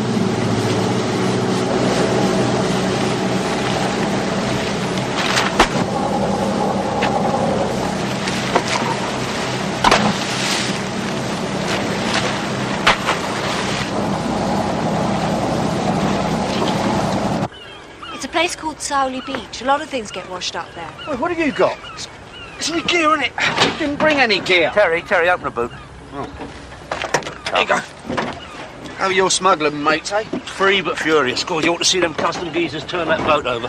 Made Chisholm look like Nurse Teresa. Poor Commander Hawksley. He'll probably be drummed out of the yacht club. Yeah, what about poor Arthur Daly? I mean, this has been a right unmitigated, this has. What are you talking about? The geezer even gave you your dough back. Oh, the man's a toff if you ask me. But don't worry about that. Penny and I have been having a little chat, and we may get a result. Well, what's that supposed to mean? It's equal four-way split, or you'll never find out. Right. Terry, where do you get this behaviour from? Well, you're turning into a very nasty little piece of work, you know. All right, under duress. Come on, let's have it. Go on, Pen, tell him. Well, it's a terrific long shot, but I know this part of the coast quite well. And bearing the wind and tide in mind, I've some idea where some of those bags might turn up. Nice one, Pen. Good, innit? Might, I said. My dear, you've nearly made an old man very happy. Come on. Yeah, you go in the van, eh? Come, Pen. Hey, come with me. No, you're all right. Well? Nothing yet. The tide's starting to turn. We might have to wait for the next one. Oh, I couldn't bear that, my dear. The only bit of water I ever want to see again is a full bath. Hold on. I can see something on the mud. Hey? Can't quite make it out. It's about half a mile away. Yeah, that is definitely two of them. Go on, off you go, off you go. No, hold on. Straight shares, right? Yeah, never mind all that, off you go. Now, if I'm going to schlep out there, I want my wages up front. Right on, Tim. So either we divvy up now, or you are the mudlark. Terry, this is most improper out here in front of this nice young lady. What do you reckon to those bags, eh? £1 apiece? At least. Sorry, I thought I heard someone speak. That's half a monkey, innit? Yeah, and don't forget they're duty-free. Look, where am I going to find that kind of dough here and now? You're holding 2.5k. Oh, that kind of dough? Yes, that kind of dough. All right, 200 apiece. Yeah, all right, done. When you get back? No, now. No, I'll tell you what. Penny can hold it. Oh, very trusting, aren't you, Terry? I trust her. There you are, my dear. Hold that, would you, please? Thanks, Arthur. No, I only said hold it. Good luck, Arthur. Yeah, well, now go and bloody well earn it. Go on. Join Arthur Daly's army, eh? See the world. Big freeze, isn't it? Go on.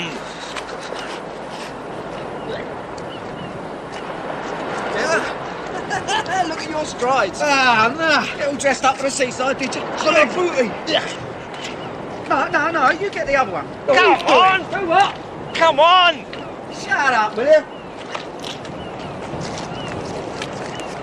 Oh, Dick. Swell stuck this one, you're going to have to come and help us, mate. Come and help!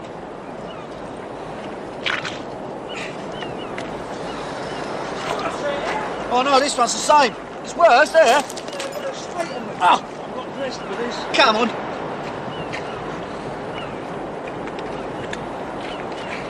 Just grab that and I'll lever it out from the back, all right? Just ease. That's it. Full lift! Lift! Terry! Ah! Oh, dear. Terry! Get me up! Oh, get up. Get me up! My hat! Ah. My hat! Hold on. I've got it. Got the hat. Help me. It's your hat. You go home now. You all right, Arthur? Hurry, dolls will kill you. Terry! It's them sands! They burned my hat! There you go, Larry. Cheers, Arthur. Very good of you. I aim to please, as always. True, very true. Tough. Yeah, do you smell something? Smell something? There's a terrible pong coming from somewhere. Oh, no, there's a broken gas main just on the corner. I think they're repairing it now. Arthur! Mugged enough pen and ink. Apparently her indoors made Arthur sleep in a car. What are you doing with that, eh? You move it. I didn't want to come away empty-handed, did I? Give Mark a lager, will you? 2 ounces of special, please, Dave. Special, yeah. Hey, right in here. Take your coat off. Usual, please, Dave. Here you go. You better give it a couple of minutes to cool off, eh? I told you that microwave oven would come in handy, didn't Not I? exactly what I didn't mind Arthur drying out snout. Did you find a nice safe place for them football boots? Oh, yeah, don't worry about that. Safe as houses, Arthur. Hold up. Well. Wild bunch is back in town. Mr. Chisholm, what a pleasant surprise. Any joy on the footwear front? Moderate, thank you. What's this? Search me, Mr. Chisholm. I'll search this first. Who knows? Might find a spare football boot or two. Do you mind? No, carry on.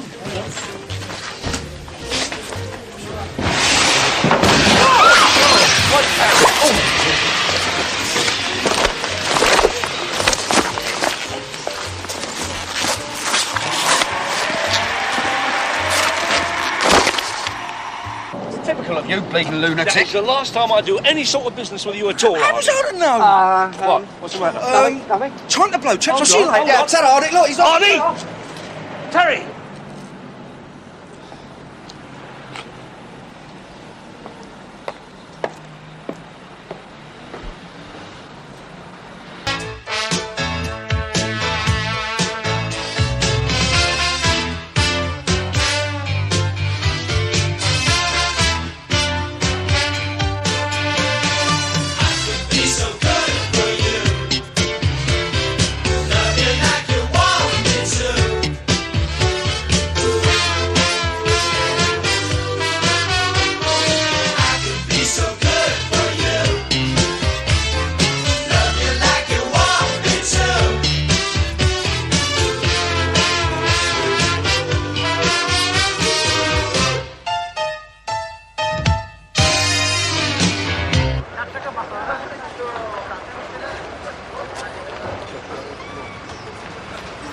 Morning, Governor.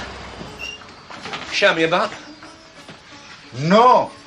Is he coming back? Don't know. This is very nice. I'm Mr. Daly. Yes. I got to meet with Shammy. Yes. Well, where is he? Not here. Yeah, I gathered that. He's not here. Let's start again. Me got meet with Shammy. Where's Shammy? Shammy running. Running? Oh, yeah, well, I know he's a bit slippery, but I mean, where? Bank? Betting shop? Boozer? Home?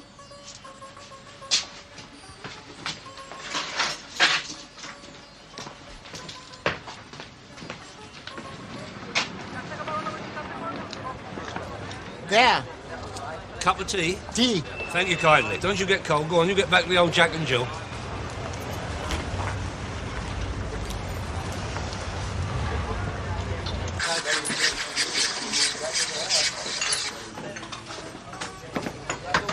Shammy? Arthur, nice to see you. Cup of tea? Yeah. Roger, cup of tea for Mr. Daly, please. The old man said you were running. Well, you know, it is Arthur. Busy. Is that your shop? Yeah, sort of. The old fella, he's a bit of a peasant. Shrewd, mind you. Probably be a millionaire in a couple of years. Yeah, talking to millionaires. I know what you mean, Arthur. Good. I've got it. Monkey, right? Right. You did me a right favour. Those reconditioned sewing machines turned out to be a winner. The old value, Shammy. They're not interested in homemade frocks in this country. Our young marrieds, all they want is coffee mornings and can't even darn a sock. Your women folk have got their priorities right. I couldn't have shifted them in Fulham. How is your good lady, by the way? Oh, she's fine. Bit of trouble there. Lost her job at the casino. Yeah, but now you're doing so well, she won't need one, will she? I don't know about that, Oh, come on, don't be modest. I've known you a few years. And what can I say about you? Ne'er-do-well? Shall I go a bit further? Drunkard, gambler, cheat, tendency to tell porkies? All in all, you're an out-and-out villain, Shammy. Well, nobody's perfect, are they, Arthur? You're all right here, though. Because you are with your own folk. You are at home. I'm just a Londoner. Well, you may think that. All that dashing around up the West End, find a lady, that wasn't you. Oh, look, the reason I moved, I was getting so much ag from the old Bill, and I was mugged 3 times. Well, you're all right here. It seems as if they know how to make a decent cup of tea, too. I'm proud of you, Shammy. You have got a world view, imagination. It's ambition, I suppose. Oh, that's lovely to hear. There you go.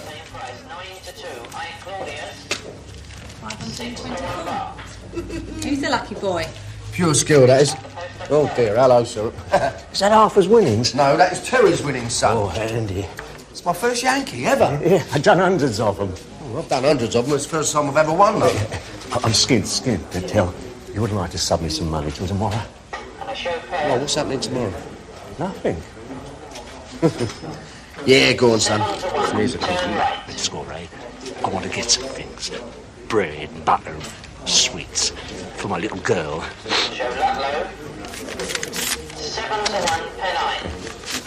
Hold on. Your little girl is 29. Well, she still likes sweets. It's 5 to 2 the field. Sorry I'm late. You go. Oh, what's that matter? Go, go. Oh, why? I mean, I just had a cup of tea. Mr. Desai has dispensed with your services. Oh, yeah, and who are you? I own this shop, and you are too expensive. You want to be a partner, not an employee. Thief! Bloody thief! Well, he's a nutter anyway. You've been dipping in the till. Oh, no chance. He keeps the keys in his bleeding pocket. I've been really good to you. And you bought you lots of customers. There are still many things missing. Shoplifters. Yes. Yeah. And they're all your friends. You suggested he accepted checks. Yeah. Everyone bounced.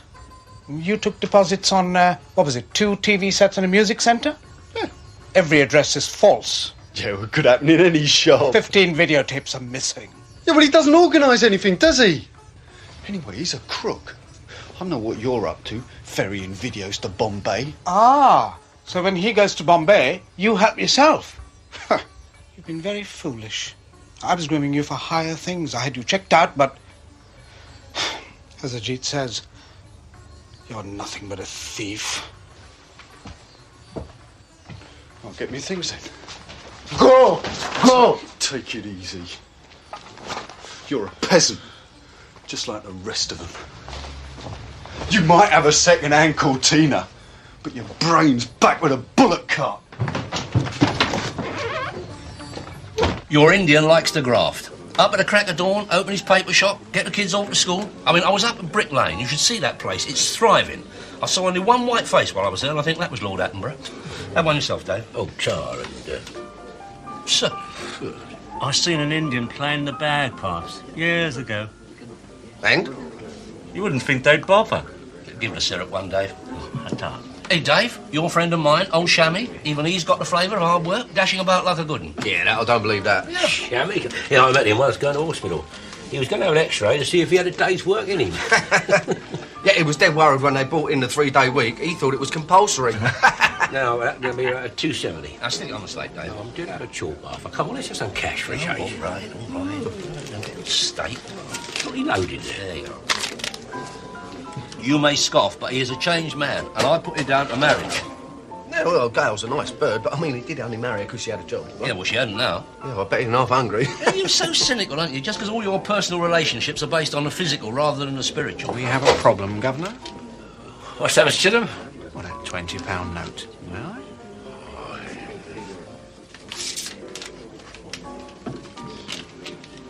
Well, There's a lot of them about, apparently. oh dear. Phony as a glass eye. Well, I didn't know I was going to take it out of the bank. I trust the bold Arthur is not passing off counterfeit currency. Mr. Chisholm, do you think I'd do a thing like that? You really want me to answer that? You've done me up like a kipper. Who has?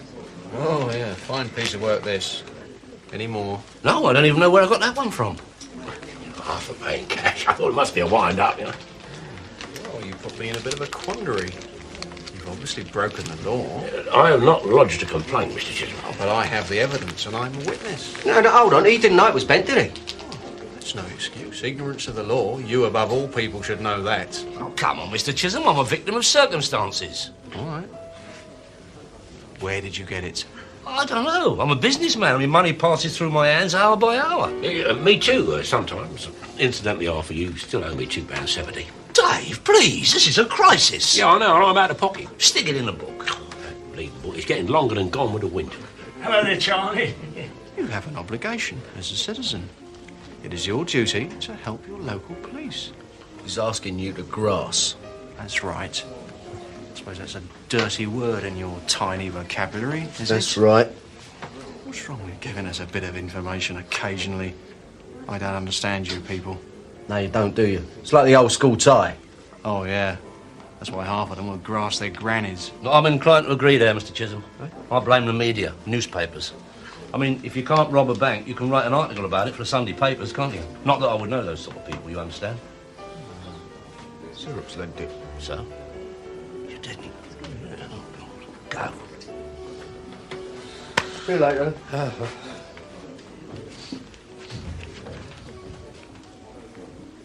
Search me, Mr. Chisholm. I might. All kinds of things would leap to the eye. You're not going to keep that, are you? Well, of course. You weren't thinking of using it, were you? No. Were you? No. Hi, love. Oh, early. What's up? Lunch. This is a joke, this sewing machine. Well, that's down to Arthur, isn't it? Mrs. Patel knocked on the door. Hers doesn't work either. Yeah, and I paid good money for those. Well, sort of. Yeah, what's up with the phone? What do you think? Oh, they can't do that, not without saying. They did. 2 bills and a final demand. I can't work without a phone. Well, you can use the one in the shop. You are going back. No, I've resigned. How can you resign? You've only been there 5 minutes. Oh, I've changed my mind, can't I? Anyway, it wasn't right for me. I'm more executive material. Well, it was a start after 8 years. It wasn't right for me. Now, I'm not a worker. I'm me. You should have married a bus conductor. Yeah, but I didn't. Did I? Anyway, I've got to get to a phone. Got any change? No money. I've got money. Plenty of dough. Oh, well, can I have some? The gas is due and I can settle the phone bill. Yeah, of course you can. Anyway, got a dash. See you later. See ya. Oh, I'm going to my mum's this evening. Well, don't wake us up when you come in, eh? Got a busy day tomorrow. See you, love. Bye. And then you go and lose the syrup. Gordon knows where he's got to. Well, he ain't going to spend the dough, is he? I mean, any idiot could tell those notes are rookie. Oh, I took them. Well, exactly, yeah, but you've got to be some special kind of idiot, ain't you? I trusted that rotten chamois. Yeah, you reckoned he was a changed man, didn't you? That is because I've got compassion in my heart. Oh, yeah. And I don't want any soft stuff from you either. The old one, too, I want to see him spattered all over the pavement. Teeth in the gutter, claret everywhere. Well, a perfectly reasonable explanation. How could he? What he done was inhuman. It's only 500. Only 500? We are talking about trust. I don't give them bills, invoices, receipts. I'll give them my hand and my heart. Yeah, well, they'd prefer a guarantee, wouldn't they? I'll give them my honour. Right, well, you know what to do. Yeah, I'll have a chat with him then. No, I told you, the man needs a spanking. Arthur. Look, don't you offer me. I'm not asking you to hang, draw and quarter him. Just reasonable retribution. Good, haven't you ever seen Clint Eastwood? Yeah, but I've lost my Magnum, haven't I? Well, you coming in? No, you'll be better on your own.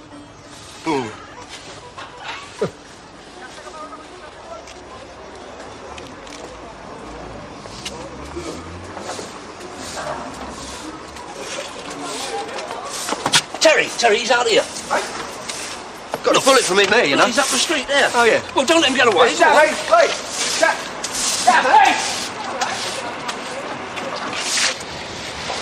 What's your game then, eh? I didn't know it was you, Tel. Who do you think it was, Sebastian Bleeding Coe? I know so many people. How's Arthur?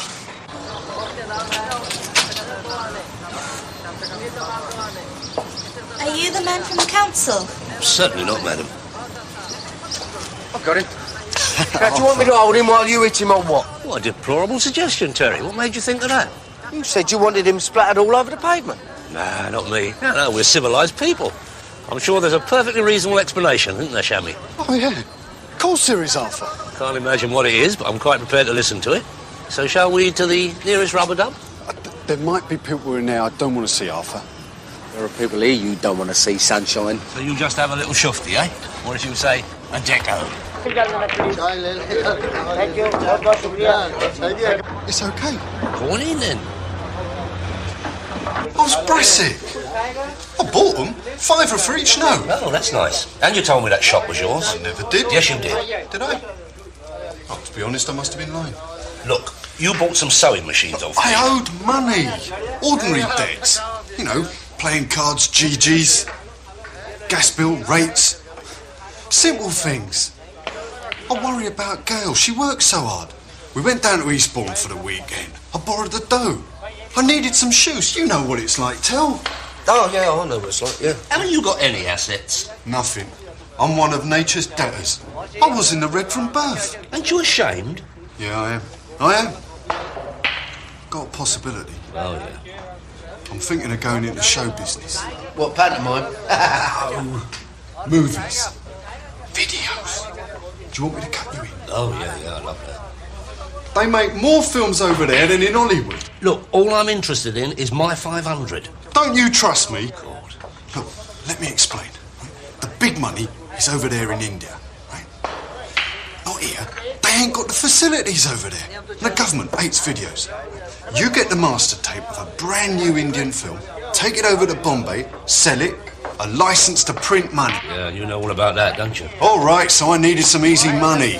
Well, like you've always said, if you want money, you've got to work for it. He said that? Yeah, well, I think. Anyway, that's what I'm doing. There's a brand new film out called Storm Over Kathmandu, right? It's like Dallas, E.T., Gandhi, all put together. Well, they like family films over there, don't they? So you're going to be rich? Yeah. Come on, Terry. Oh, yeah, but I need some help. Yeah, I know what you're going to say. You need some money. What sort of? Goodbye. Oh, Terence, this man is molesting me. Oh, but this is the best offer you've had all day. Listen, you are importuning me. Oh, look, it's a measly pound. There's a bylaw to protect us against people like you. Oh, come on, Terry. Terry, you understand, don't you? Listen, for once in his life, he might be right. Well, why can't people trust me? You? Oh, all right, I'll tell a couple of porkies now and then. Now and then, it's all the time, innit? Yeah, but I've never hurt anyone, Till, and you know that. Come on. Look, all I'm asking for is half an hour of your time tomorrow. 30 minutes, that's all. Jam jar, ain't a penny. All right. Yeah, pick up the tape. All right, all right. Terrific. Great, you're one of the good guys, Till. Yeah. Bye, Arthur. Oh, no. Oh, jeez. Look, I'm in the middle of a business discussion. Help you. Oh, all right. He's a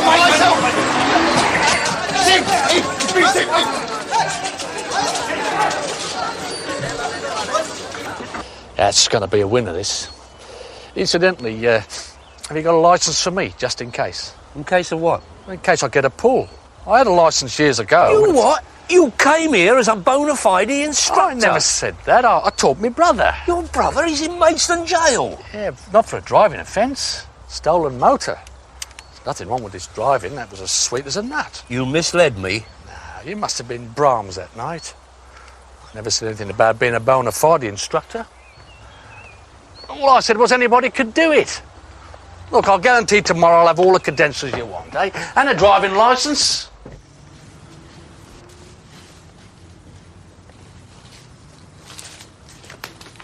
Boy, where's that tea? All right, it's coming. Did you take some £20 notes out of that box? Yeah. I took 40 quid for the bills. What, and they took them? Why not? Oh, no, Shammy, they weren't duds, were they? Yeah, well, there's hundreds of them about, isn't there? They even gave me change. Well, we got a result then, haven't we? You don't care, do you? Oh, don't start all that. I'm having a bit of bad luck at the moment. Well, there's even more. Some other bloke was trying to get hold of you. Kamal or somebody. Oh, him. 50 quid 10 days ago. I'll tell you, that's the last time I ever borrow any money off him. I don't know. Why can't you work like all the other Indians? Oh, you'd love that, wouldn't you? Yeah, I would. I mean, you don't even like curry. Everybody likes curry. And you got all these romantic ideas about the East, ain't you? Taj Mahal. Well, you thought the Taj Mahal was a caff up Brick Lane. And you watch too much television. Now, be nice to me, eh? I'm going to have a great day. I just know it. Oh, let's tell. See you later, love. You ring. Bye.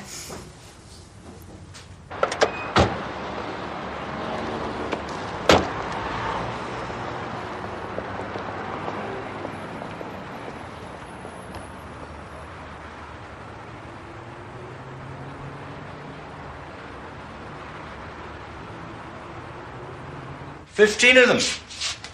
300. Well, didn't you check them? No, you don't, do you? You don't expect that, not from somebody with a scalp condition. Did you describe him? Yes, well, he is, at this moment, wearing a Roger Moore. One of our more popular lines and completely waterproof. Waterproof? Yes, keeps the rain off. For what? Brains? You can swim in a Roger Moore using our special exclusive adhesive. Well, apart from glue on his scalp, any other distinctive features? No, I'd say nondescript, give or take. Scars, moles, big hooter, dodgy eye. No, as I say, nondescript, facing the crowd, ordinary. Mind you, I'd recognise his scalp anywhere. Unfortunately, we don't have a file on cranium prints. Well, there was one thing, could be a clue. He left his old wig here. A cheap nylon hairpiece circa 1972. An early Engelbert Humperdinck, I should say. It needed renovation. Renovation? It's got real dandruff. It's not in the best of condition. I've seen better-looking rats down the old East India dock. Yeah, Jones, try it on. Me? What have I done? Do you want a list? We're trying to picture the face beneath this apparition. Now, try it on.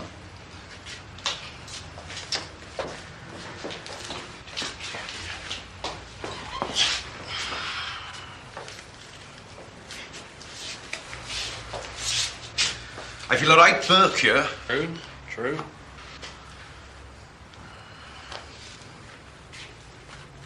The syrup. What? Syrup with figs. Who? A character known to the police. Oh, aye. I'll take this Irish into custody. I've got a plastic bag or something. Of course. You got a suspect? Yes, well, you could say he has a price on his head. That's an amazing bit of deduction, Sergeant. By the way, have you ever thought about a hairpiece yourself? Why? Well, we are receding a little, sir, aren't we? We get by. I'm sure you do, but it can be disabling. Socially, I mean. Professionally, even. I think Sir's macho image might be greatly enhanced with a Burt Reynolds, one of our range, or even a Starsky. Very popular, the upper ranks down at the yard. I was going to suggest that to you, Guff. Oh, well. Yes. No, not really. Shall I take the plastic bag? Keep it running, Top. I'll only be a minute. हमारी बाहु Alka film ठीक है हाँ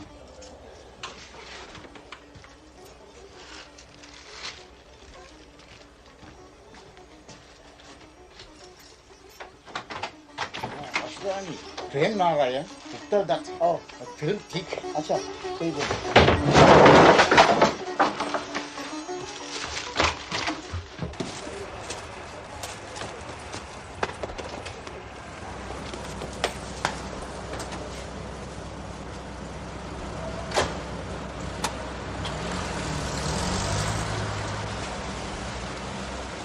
Hey, I got away with it.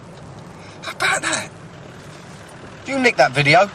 Me? Of course not. What you so excited about then? I'm not. Why'd you keep looking out the back window then? I wasn't. Strange. Come on, let's go to your place. My place? What's wrong with yours? Well, they're after me, aren't they? Who? Everyone. Well, it serves you right. All right, what about Arthur's? Listen, son, you'd have to pay him back that 500 quid plus 100% interest before you could even sleep on his floor. It's so suspicious, ain't it? Oh, yeah. All right, I know a place. It's not far from where you live. No, just him, just one. Any luggage? No, it's at the station. £30 a night, in advance. Yep. Any room service? Yeah, continental breakfast, £2 extra, and you can have a curry across the road.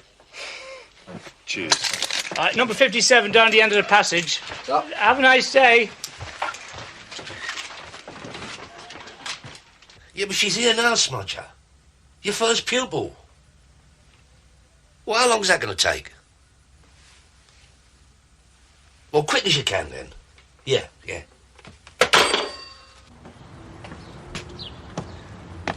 Unfortunately, my dear, one of my instructors has been delayed. Should only be about half an hour, though. Well, can't you take me? Well, no, I am the principal. You can drive, can't you? Young lady, I have personally taught the highest and the low.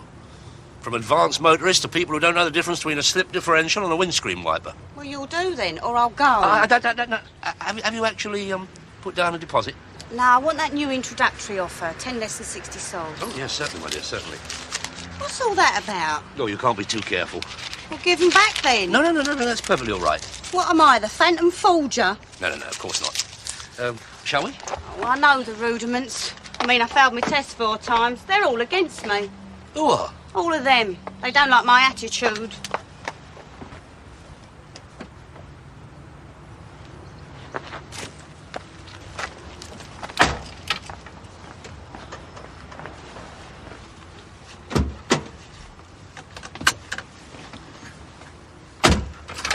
No. Young lady, you must do this right. Have you checked your door, your seatbelt, and made sure the gear lever is in neutral? Yeah. No, I haven't finished yet. Now, I noticed right away that you had missed a crucial point. Now, you must remember, your mirror is your best friend. We're in the yard. It doesn't matter, it should be automatic. Where are you going? Your brake, put your foot on the brake. Put on the middle one. I don't know what you're getting so excited about. Right, now, nice bit of clutch work, easy gear change, and we go left. Look out, brake! Left, I said left. Left. Gently into the third.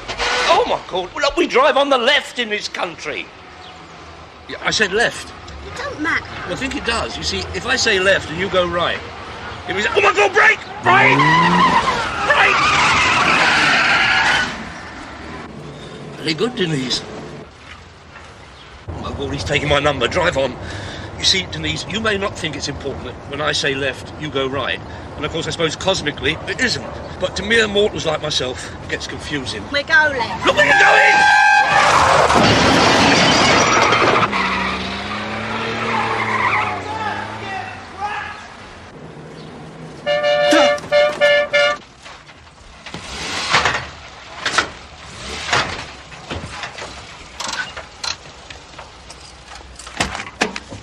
Oh, I really enjoyed that. Well, same time next week then, Mr. Daly. Ta-da! You all right, Arthur? Hot, sweet tea. Hot, sweet tea. You look a bit uncle to me. You all right? No, it sounded a bit strange, that's all. Listen, never mind about that. Shammy's had a result. Yeah, that film he was talking about, he reckons he ought to see you. Yeah, but every time I see him, it costs me money. All right, I'll see him. But I am not in the best of health. Yeah. Bye-bye.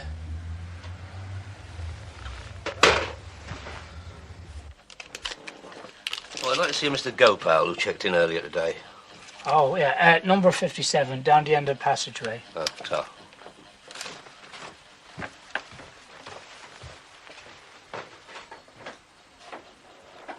How much? 500. A ticket to Bombay, that's all. You hear this? This is the man who already owes me. Yeah, but look, he's got this master tape, hasn't he? Sounds like a good deal to me. Yeah. Oh, sounds like a good deal, does Yeah. it? Oh, how are your investments these days? Eh? How is the old portfolio? What are you into? Bricks and mortar, commodities, unit trusts? You don't know nothing about business. Well, don't ask me then. No, I won't. Look, I don't think you understand what he's saying. I know perfectly well what he's saying. He's saying he wants to go to Bombay and buy a videotape. That's not it. I'm not buying, I'm selling. That is what I said. No, you didn't. Look, this is the biggest thing since sliced bread or instant rice. Storm over Kathmandu. Look, every village in India has got a video, but they can't get a new film. All I got to do is take the master over to Bombay, hand it over to a certain bloke. He'll flood the market. We'll be rich. Well, 100 grand, now that's rich for me. I told you didn't understand him. A ticket to Bombay and a couple of quid for hotel and food. That's all. And Bob's your uncle. It can't be that easy. Arthur, it is. Indian, you reckon? Of that persuasion, I would say. Well, we can't have Indians messing up our currency, can we? No. What room? Number 57, at the end of the passage. Do you want me to come with you? No, that's all right, but thanks. You see, there's just one little problem if we let you go to Bombay. We may never see you again. I don't even like the food, Arthur. Look, you can help me or not. Oh, hello. My birthday. What a surprise, Mr. Jones, meeting you here. You haven't introduced your friend yet? Oh, he's not my friend, he's a friend of Terry's. Oh. Yeah, this is Detective Constable... You are still a constable, aren't you? Detective Constable Jones. Oi! He's in a bit of a hurry, though.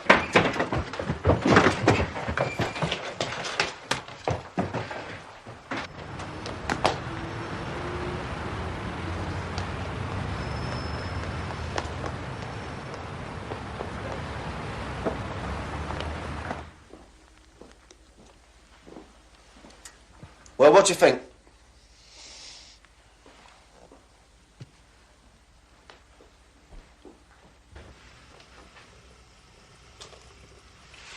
That copper was only after the notes, not the tape.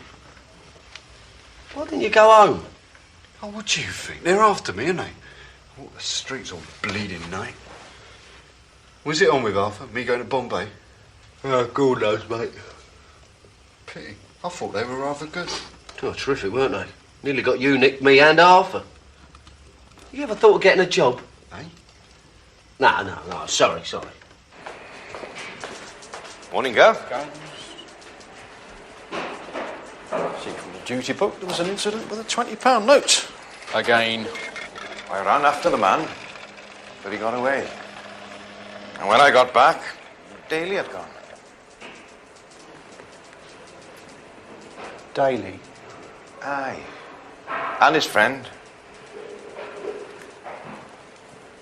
You had him banged to rights and he got away? He hadn't done anything.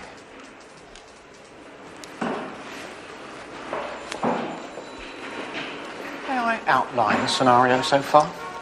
During the last 48 hours, Arthur Daly has passed a counterfeit £20 note in that well-known den of thieves, the Winchester. Among the company was a certain character known as the Syrup, who a few hours later uses 15 bent 20s to turn over a wig maker and make off in a Roger Moore look-alike toupee. Last night, at a down-market hotel, Arthur Daly was seen with a person unknown who passed counterfeit money. I asked myself, is this mere fortuitousness?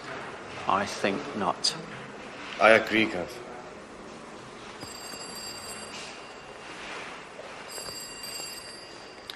Now, there are certain things in life that are more important than nicking Arthur Daly. But for the moment, I can't think of any. He is a thorn in my flesh, a tickle in my throat. I had hair when I started on this manor. I don't approve of his pathetic, trivial wheezes. The goldfish, Albanian sparkling wine, flood-damaged bathing suits. You gotta laugh, though, haven't you? No. Well, he got that microwave for our canteen. Burnt offerings. Aye. The idea of him circulating dodgy £20 notes, it's incredible. Even better. He was printing currency of the realm. Oh, that's a staggering thought, Gav. Awesome. Right, on your bike. What? Got an appointment with the tame magistrate. Warrens, Arthur of Kitchens. Won't he just? Now, just a minute, Gav. I'm off duty in 5 minutes. No, you're not.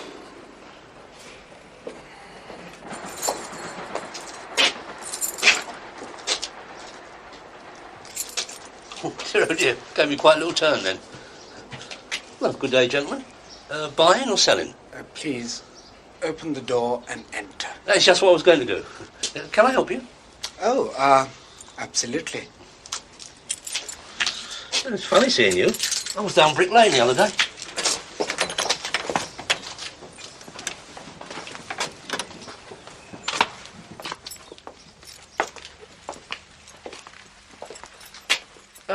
You, brothers? Brothers in arms. Ah. I understand you have an article of mine. Me? Shami stole my tape, but he was accompanied by your employee. I want it. Please. Sit down. There's no nonsense about this. We're going to search this place. Piece by piece, brick by brick. Oh, and eventually, bone by bone.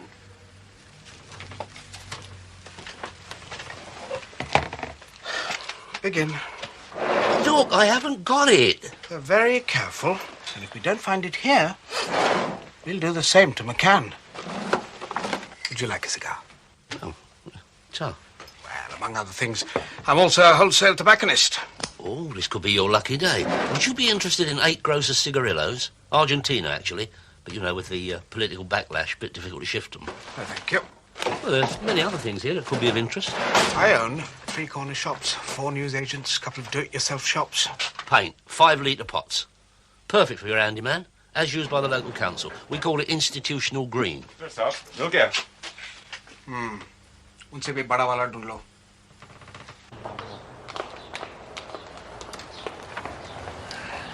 They don't like it, you know. Warrants. I'll wait to see Daly's boat race. I'll be on the old trombone in 2 minutes. To whom? Oh, the whole team. The busybodies. Release. Samaritans. Exit. Gay rights. You've got 10 seconds. Look, you got it all wrong. 6. Listen. Oh, hello, Mr. Chisholm. How nice to see you.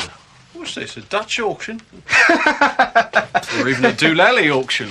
Do you know Detective Sergeant Chisholm, a leading light in the thin blue line around here? Well, I suppose you have a lot of business to do. Good morning, Mr. Daly. Good morning. And you, Sergeant. Chalo. Chalo. See you, boys. McCann. Jaldi, chalo. What are you selling now? Second-hand poppadoms? No, I like to do my bit for racialist relationships. That bloke last night. He was Indian. What? Bloke in the hotel. Now he tells me. Was he amongst that lot? Well... And don't say they all look the same. No, definitely. Not him. So what is this bond between you and our Asian brothers, Only the other day, over in Brick Lane, bending our ears in the Winchester about, what's his name, Shammy? Is that the connection? Never heard of him. Oi, hold on. Those are personal effects. Oh, come on, Mr. Chisholm, that's a bit presumptuous. I do have some rights, you know. Like what? You are trespassing on private property, unless you have a magistrate's search warrant, sworn, signed and sealed. All right. Want to phone the law centre? Citizens' advice?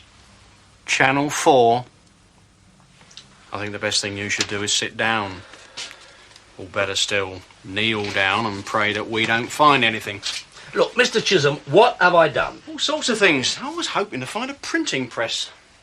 Why? Well, somebody must be printing these £20 notes.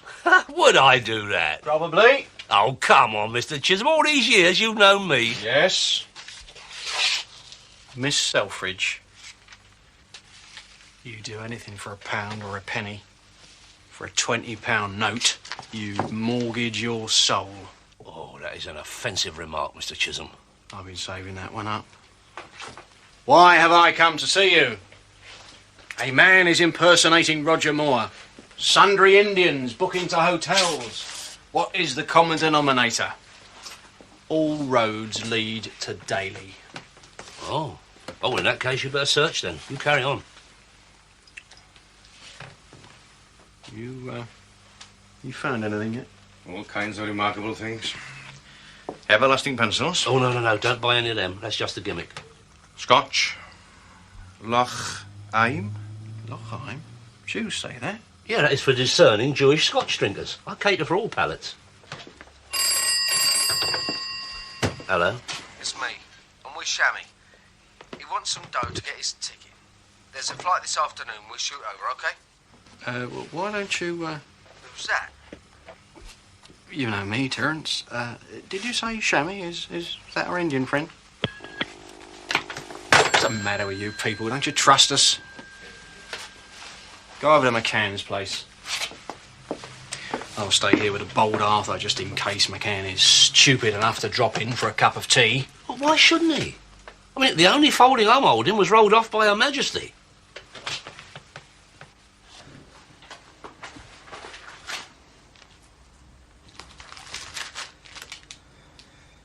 You got your passport?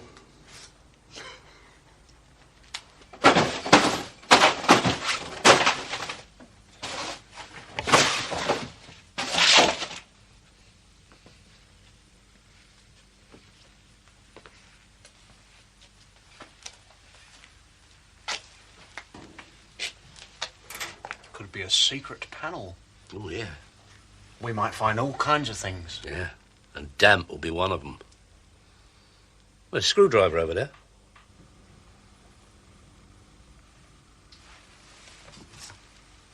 Bent. Only slightly. Dear,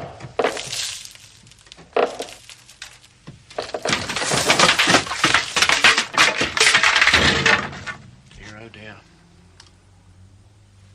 As you say, Arthur, damp. You'll have to get the builders in. Yeah. What was it? Nothing.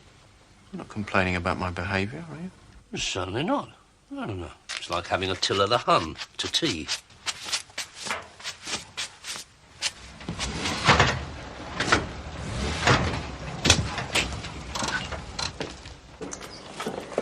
She's a nutcase, Arthur, no question about it. A nutcase. Oh dear, Arthur. Not your lucky day.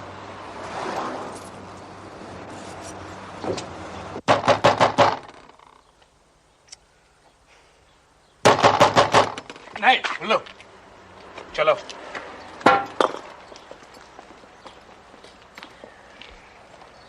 Do you know what that is? Yeah. Our ticket to a small fortune. It's the best thing that ever happened to me. My first Yankee, ever. How'd you pull that out? Just fancied him, I just knew. Thanks. Jeez, well, it's just luck then. Don't knock it. Am I going to have the same luck with you, eh? Me? Yeah, you. You're going to stitch me up? You're going to do a runner with my dough, eh? Or are you going to remember how far we go back? Remember, Shammy, page 1 is you don't knock your mates. Now, I'm trusting you, and I'm the only one who does. I won't let you down, Tal.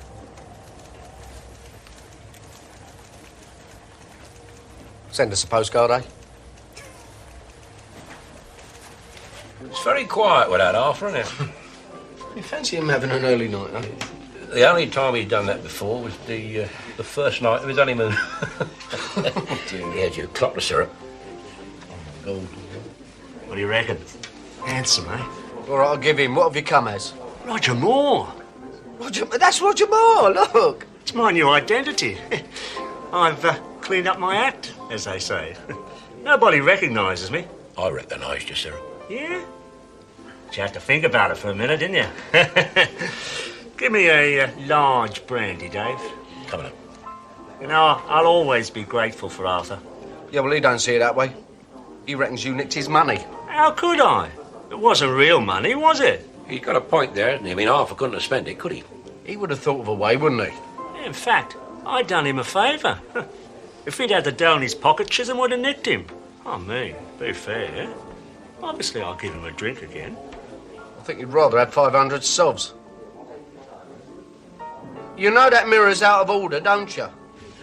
Brilliant, isn't it? I might even get a job. What as? A newscaster? No, an executive. I've got a suit. And I owe you a score as well, from the betting shop. Oh, come on, listen, you might have a licence to kill some, but there's no chance you're getting away with that. Oh, I don't know. How about this? There you go, syrup. One large brandy. Ah, thanks, Dave. Oh, no. Nice try, syrup. He don't look a bit like Roger Moore, not in a million years. Thrilled to bits, though, isn't he? He didn't even mind when Chisholm nicked him. Well, that was the right result, him getting off like that. I don't know how they managed it. See his face when Chip will Hey, hold up. Look who's here. We're not bleeding typical, eh? He disappears for weeks on end, then sends his old woman. If she wants money, she's your friend. Hello, love. Hello. Hello, dear. Good news, like Shammy's got malaria or curry poisoning? Terry, that's yours. He cabled it and he's having a great time. He didn't get as much as he thought, but even so. Why aren't he coming home, then? He loves it. I'm going over as well. Bought me a ticket. I thought he'd only gone for the day. Yeah, but he reckons he likes it. He's got a job. No, it's the heat. It's affecting his brain. Anyway, there's $2 grand there for you, Terry, and he said to say thanks. Got a dash. Bye. Yeah, ta-ra.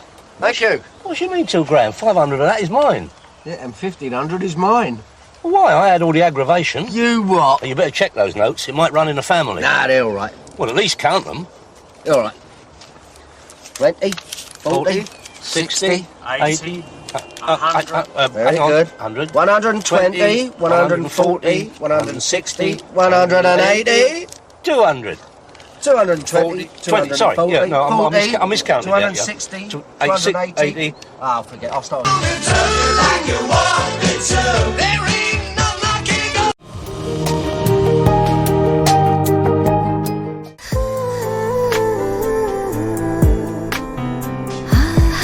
আপনি কিন্তু দেখতে যথেষ্ট সুন্দরী একজন মানুষ,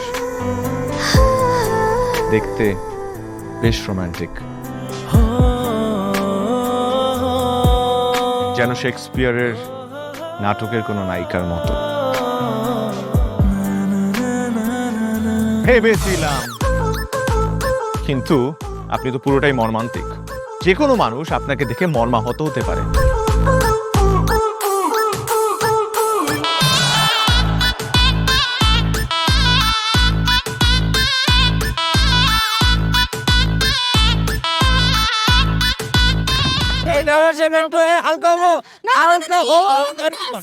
এইখানে গাড়ি থামা। আমার হালকা হতে 1 মাস সময় লেগেছে। আপনার 1 মাস সময় লাগে? আমার হালকা হতে তো 1 মিনিট লাগে।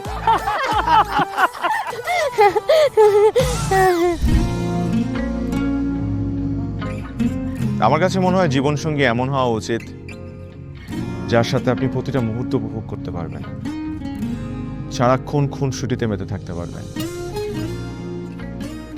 এবং তার মনে এমনভাবে বসবাস করবেন যে আপনার দিকে সে একটাবার তাকালেই বলে দিতে পারবে যে তার বেঁচে থাকার কারণই আপনি। পথে চলতে চলতে, কথা বলতে বলতে, কখন যেন হলে আমার। জানি গল্পে গল্পে মিশে অল্পে অল্পে আমিও হয়ে গেছি তোমার। ছোট ছোট ভুল ফুটে হলো ফুল যে তোমাকে পেলাম। গুটি গুটি পায়ে স্বপ্নের নাই আমি ভেসে গেলাম। আপনি কি মনে করেছেন একজন মানুষ আমার জীবন থেকে চলে গিয়েছে এবং আপনি সেই সুযোগটা কাজে লাগিয়ে আপনার ফিলিংস গুলো আমার কাছে এক্সপ্রেস করবেন আর আমি সেটা হ্যাপিলি অ্যাকসেপ্ট করে নিব? এই হচ্ছে আপনার বন্ধুত্বের নমুনা? রোদের পাখি তোর শহরে আমার মনের স্বপ্ন ঘিরে, ওরে পাখি ওরে সারাক্ষণ তোর শহরে বৃষ্টি হলে ভিজে আমার মন।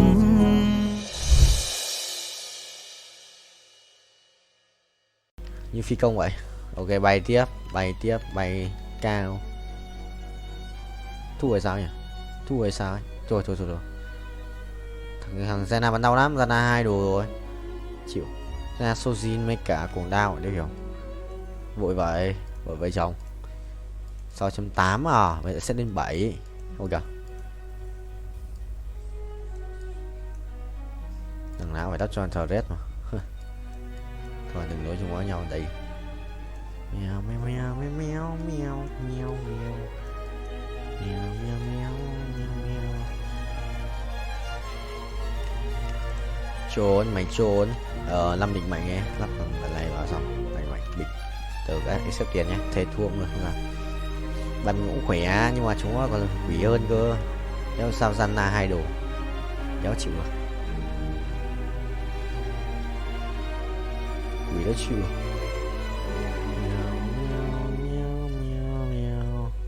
Trùng bài không vậy à? Kiếm tiền, tiến kiềm 138M sử dụng nhiều ấy, không bay nữa thì thôi.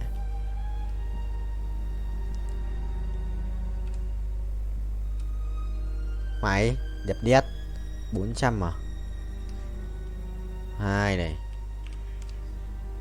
303 thử để mình nghĩ chợ hay sao, chưa đến lượt 4 này 117 à? Sẽ là một cái Sojin đi. Ok, quyết định sẽ lấy một cái Sojin đi.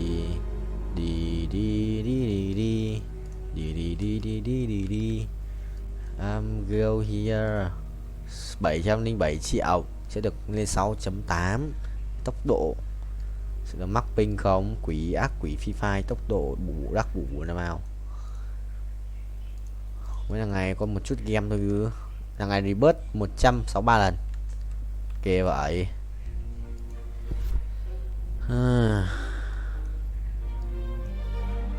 Sojin thì con này hợp lý hơn này. Nhanh thì là con bên kia nhưng mà đợi đồ ác bình tĩnh. Vội vãi. Xe hấp đủ rồi hả? 46 à? Đấy nó chỉnh cài nhót 2 giờ 208 gì 4 giờ đi học. Chuẩn không?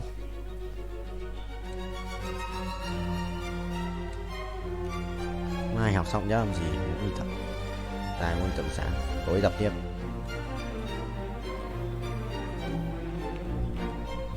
Trốn không?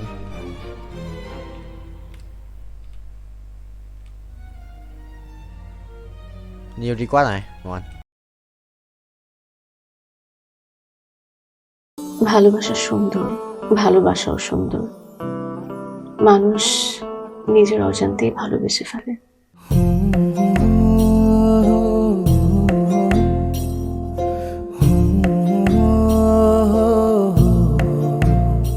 আমার মনে হয় কি জানেন, আপনার মতো জানাশোনা কাউকে না আমার বিয়ে করা উচিত।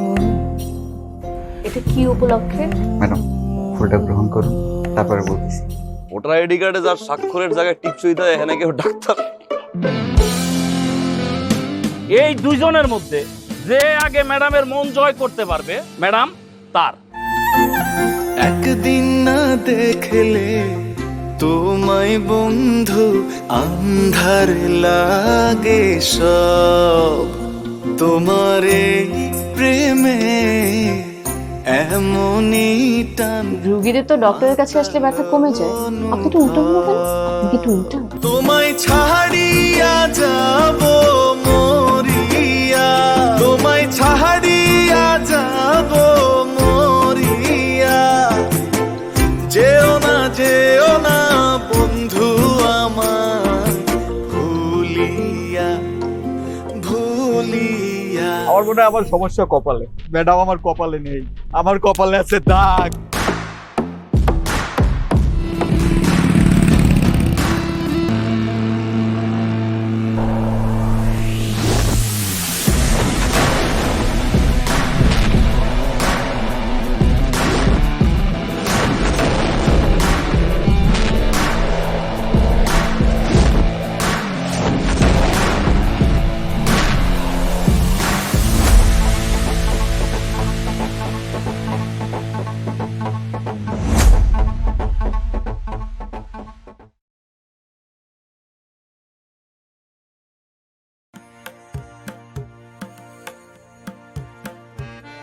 Bao nhiêu? 160 à, thì được phải làm một lần nữa, một và hai lần nữa. Rồi một kỹ năng nữa là chụp ảnh, banh xe này, đã chờ từ quay rồi sao? Chưa, 10 tiếng nữa. À, cần mất tính thời gian chơi game.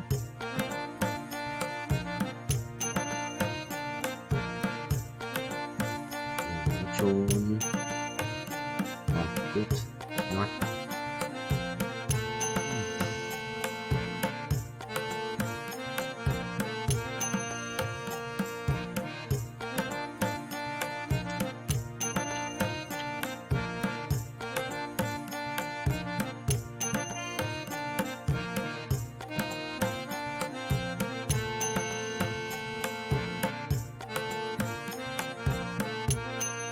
Xong đấu này.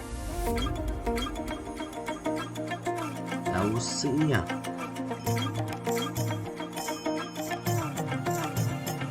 Quyền năng đi. Quyền năng biết kiếm này. Cái đồ hộ bố gái. Bao nhiêu rồi? 26 tỷ à?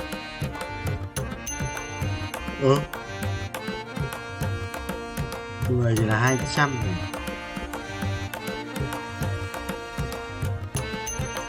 Người là 2 là 1 tỷ. Người là 5. Người là 5 lát. 5 lát.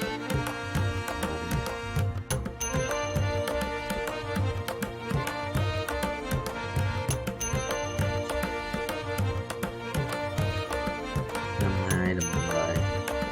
Đó, 200 lát. 2 triệu một lát. 200 lát. 2, 4. Đó, đúng rồi, 40 củ. Sôi dấu à.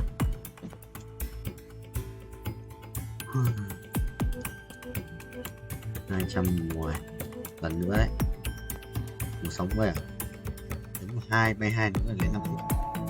Bay cũng chưa xong. Bình chi lên. Bình nhé. Đúng nào.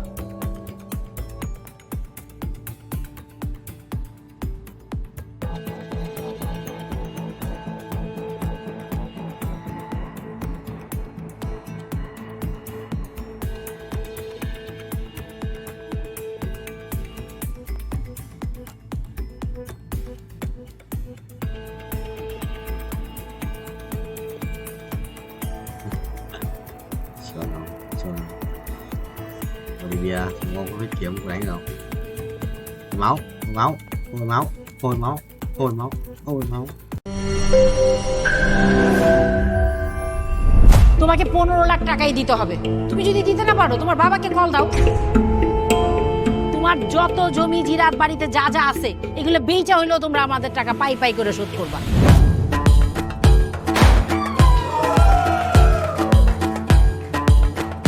একটা ব্যাপার কি খেয়াল করছো? শহরে কিন্তু দুইটা রূপ, রাতের এক রূপ, দিনের আর এক। বেঁধেছি ঘর হৃদয়ের পর, গাঢ় সবুজ ওই গহীন বনে। আরে ব্রো, সবসময় চিল থাকতে হবে, কিচ্ছু মাথায় নেওয়া যাবে না। ভালোবাসা হচ্ছে একজন আরেকজনের উপর ভরসা করে, একজন আরেকজনের হাতের উপর হাত রেখে এই জীবনটা কাটিয়ে দেয়। কিছু মানুষ এই রাত জেগে থাকে আর টাকার বিনিময়ে সুখ খোঁজে। বসুন। এখন তো সিরিয়াস হওয়া উচিত, তাই না? আমি তো কোথাও যাচ্ছি না পার্টি করতে। তুমি কেন যাচ্ছ? কেন বন্ধ করতে পারতেছো না বলো তো?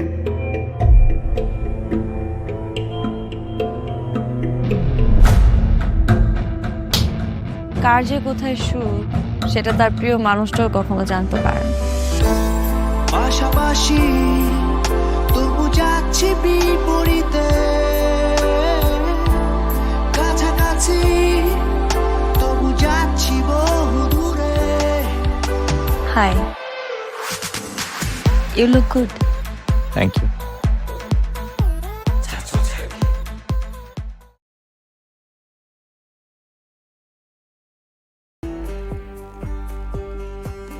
Cảnh vệ này, 3 cảnh vệ rồi, 4 cảnh vệ, cảnh vệ 2 luôn, mình biết. Tưởng tượng ra cái gì á? Có cảnh vệ à? Ui, bài này đánh as cảnh vệ nhở? Hóa cung xanh à? Được phết.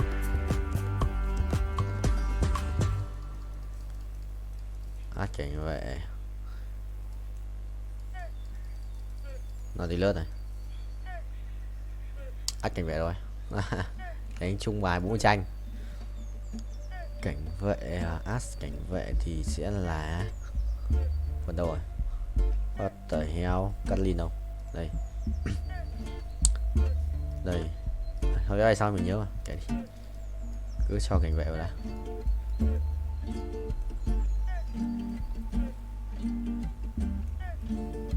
Bùi gỡ, điểm bùi gỡ. Rồi, vừa đủ, vừa đẹp.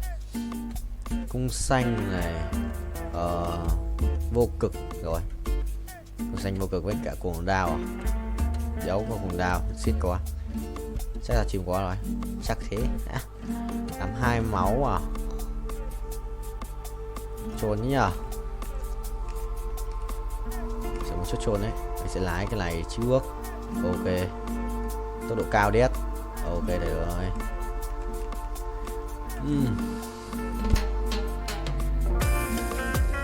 Cảnh vậy à? Có nhà đánh sư danh hóa này, thằng đấy át à? Chưa ai thấy có át à? Cái đánh lắc. Này cũng không phải thôi, không ai át thì lụ.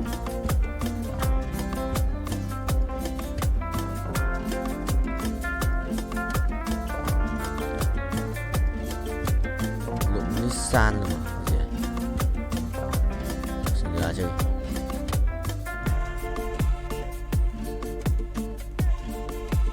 Lắp đồ xin ra tạm đi.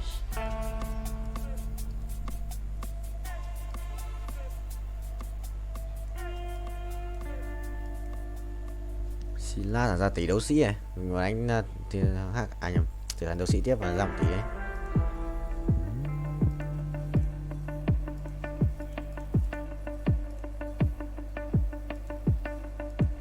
quỷ đâu xí ạ. Quỷ đéo chịu được. Mà anh đã stop rồi. Có thấy không?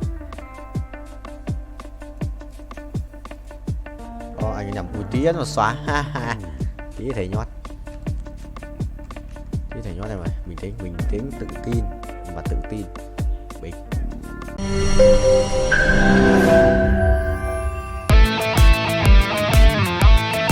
দরকার পড়লে একটা রিকশাওয়ালাকে বিয়ে করবো, তারপরে তোকে বিয়ে করতে। তুমি যদি মরো যাও আমি তোমাকেই বিয়ে করব। দেখো দেখো বিয়ে এত সোজা না। 5টা কন্ডিশন। কয়টা? 5টা।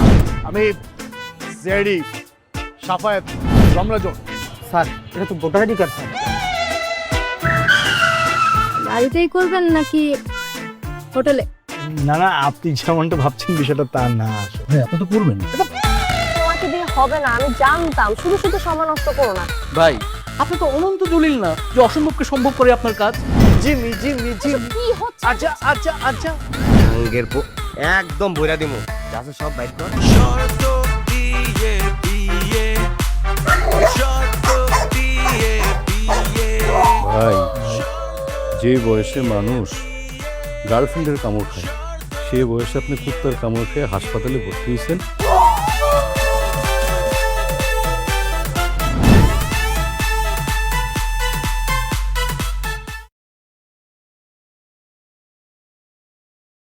Rưỡi rồi Quang, đi học từ 5:30 bắt xe buýt ở bến xe Mỹ Đình nhập từ 5:30 sao?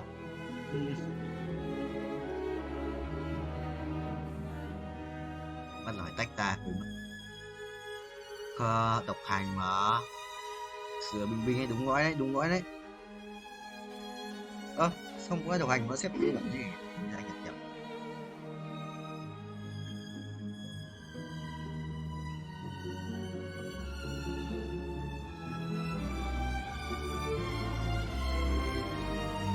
Yes.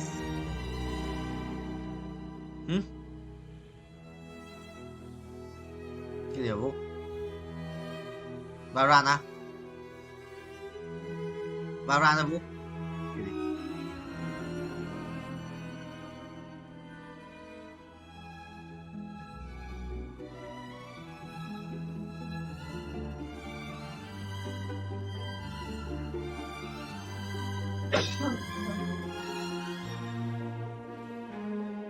Sana Murupi.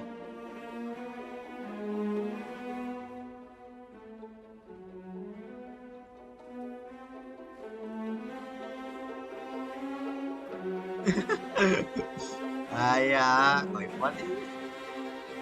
Anh đã đây rồi đấy. Anh master lên đây rồi. Tôi thường muốn vàng, muốn con na, Annie, em cũng ở đây rồi.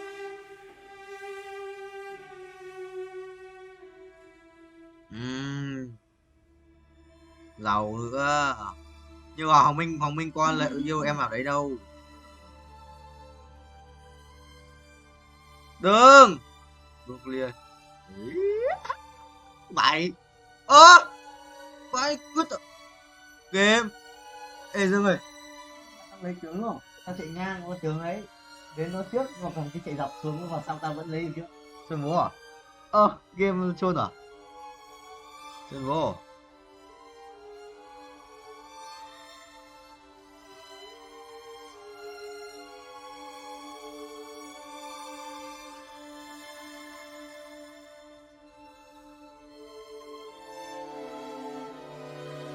Cái gì vậy?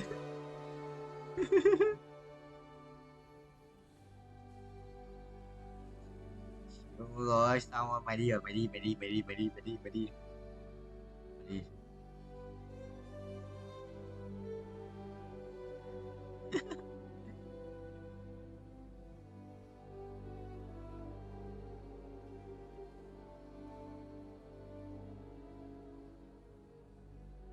ông còn ai? Thằng Lào à? Thằng Lào Vũ.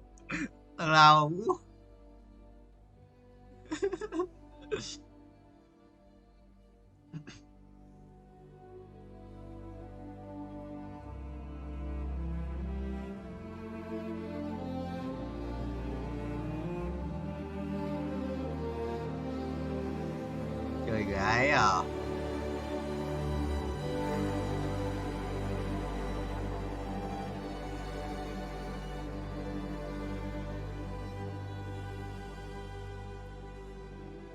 Được rồi mày làm ấy nhở, nếu được phép mà vẫn thay trường chương 10 đánh bài dân na ảo nếu chịu được. Dân na lắc ảo lắm vua. Chà, ông Quang phải bại của Hoàng Lập Tiến đúng không?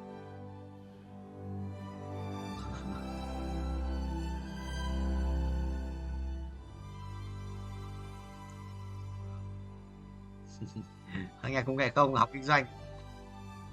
Nghe chôn lắm.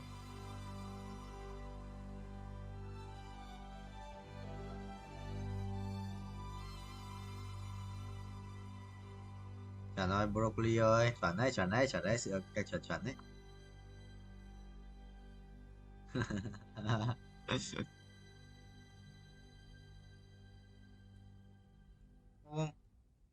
Bài dân Nam bị ngu à? Ê Dương ơi, bài dân Nam lắc tao tay yếu khỏe đéo chịu được.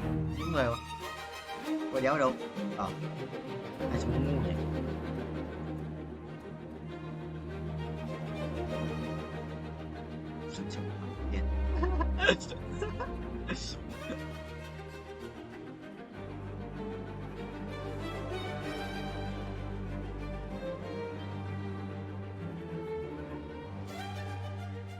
Gây lộ ông.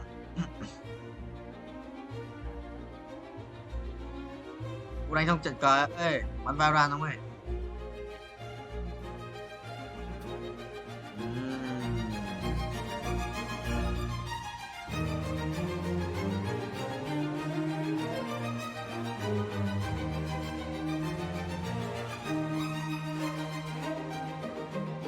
Đấy ghê. Rồi với bạn đấy.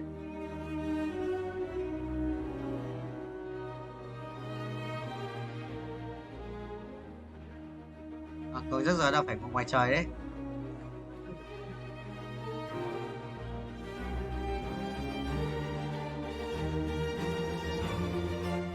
Còn cái khỏe nhờ mình thắng không nhở? Mình khỏe điết mà.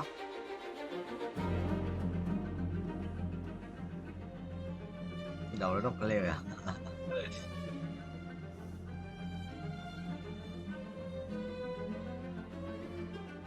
Rồi thằng này khỏe quá, đang yếu điết.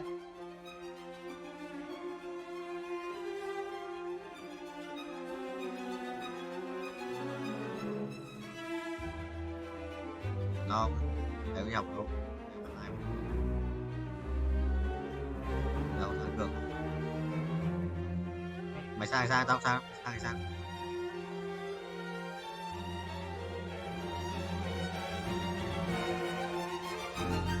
Điểm sôi sục và quá.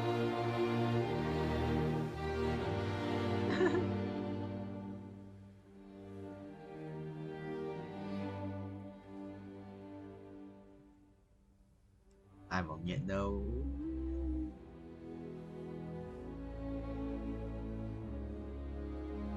Sụp bật lắm mà.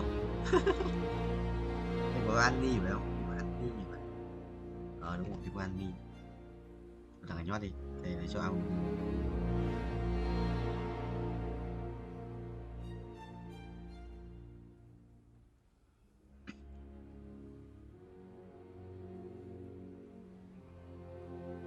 Có chơi để cho anh đi thì chỉ chuẩn. Bảo Linh à, Bịch Lao à? Bạn thôi à? Bạn thôi.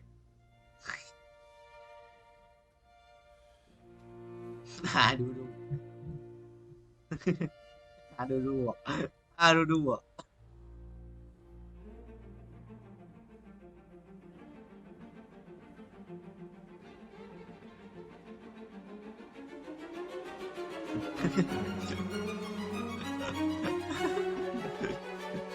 Thôi nó chịu được.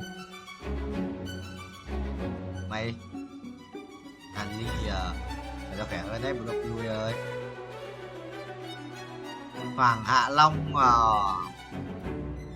mày Hạ Long cay à? Hơi xinh không?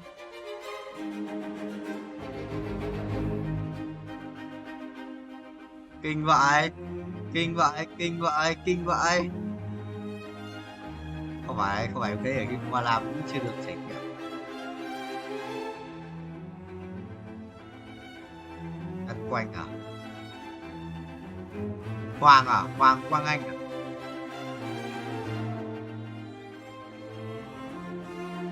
Sao nhót tại Hiếu? Tại hôm nay thi giải tích à? Hôm nay vừa anh thấy có thằng đăng bài mà Hiếu. Vừa thấy anh thấy đăng bài là những bạn được 8 điểm cộng trở lên cứ kêu thấp. Mình còn được 3,5 đây này. Hiếu đăng à?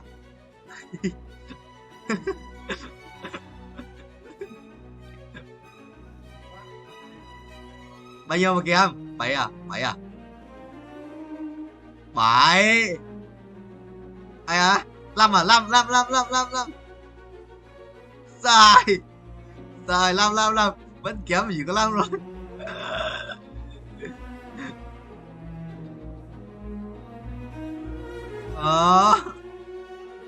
Câu nào cũng làm được nhưng mà làm sai. Mày không Hiếu ơi. Nhưng không phải có điện thoại của Hiếu. Ôi cái điện thoại không chưa hả? Anh bảo không phải kê có điện thoại không vậy? Từ giải mới. What?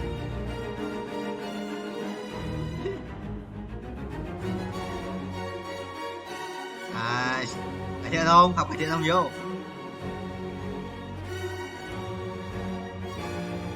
Quang đi rồi. Đi. Đâu, ý là đi ấy, đi là học em phải đi.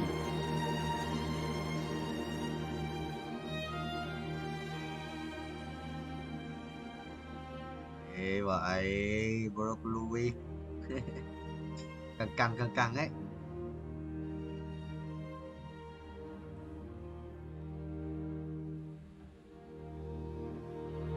Tưởng Hiếu về quê lấy điện thoại cái gì mà. Ở đấy, nhưng mà dịch lắm Hiếu ơi. Bạch Hầu 15k em một ở Bắc Giang. À, còn 7k nữa.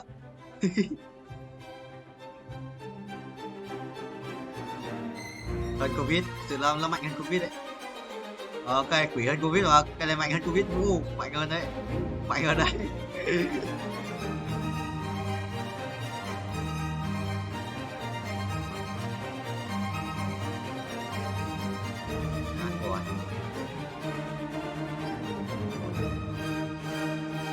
Try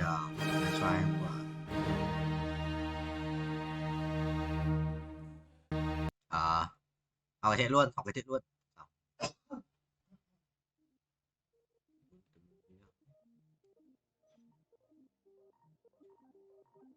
Tuấn đâu rồi? Tuấn đi rồi.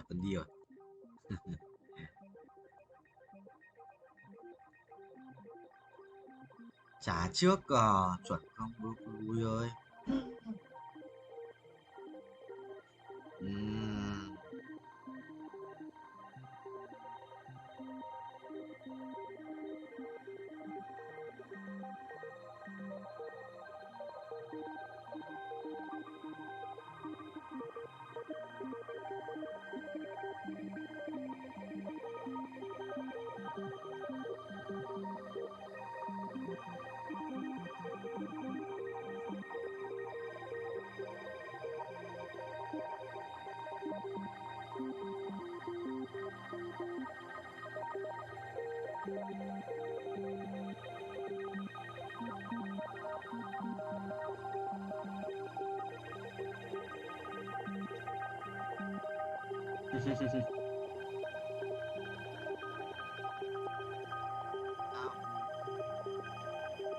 Chuyện gì?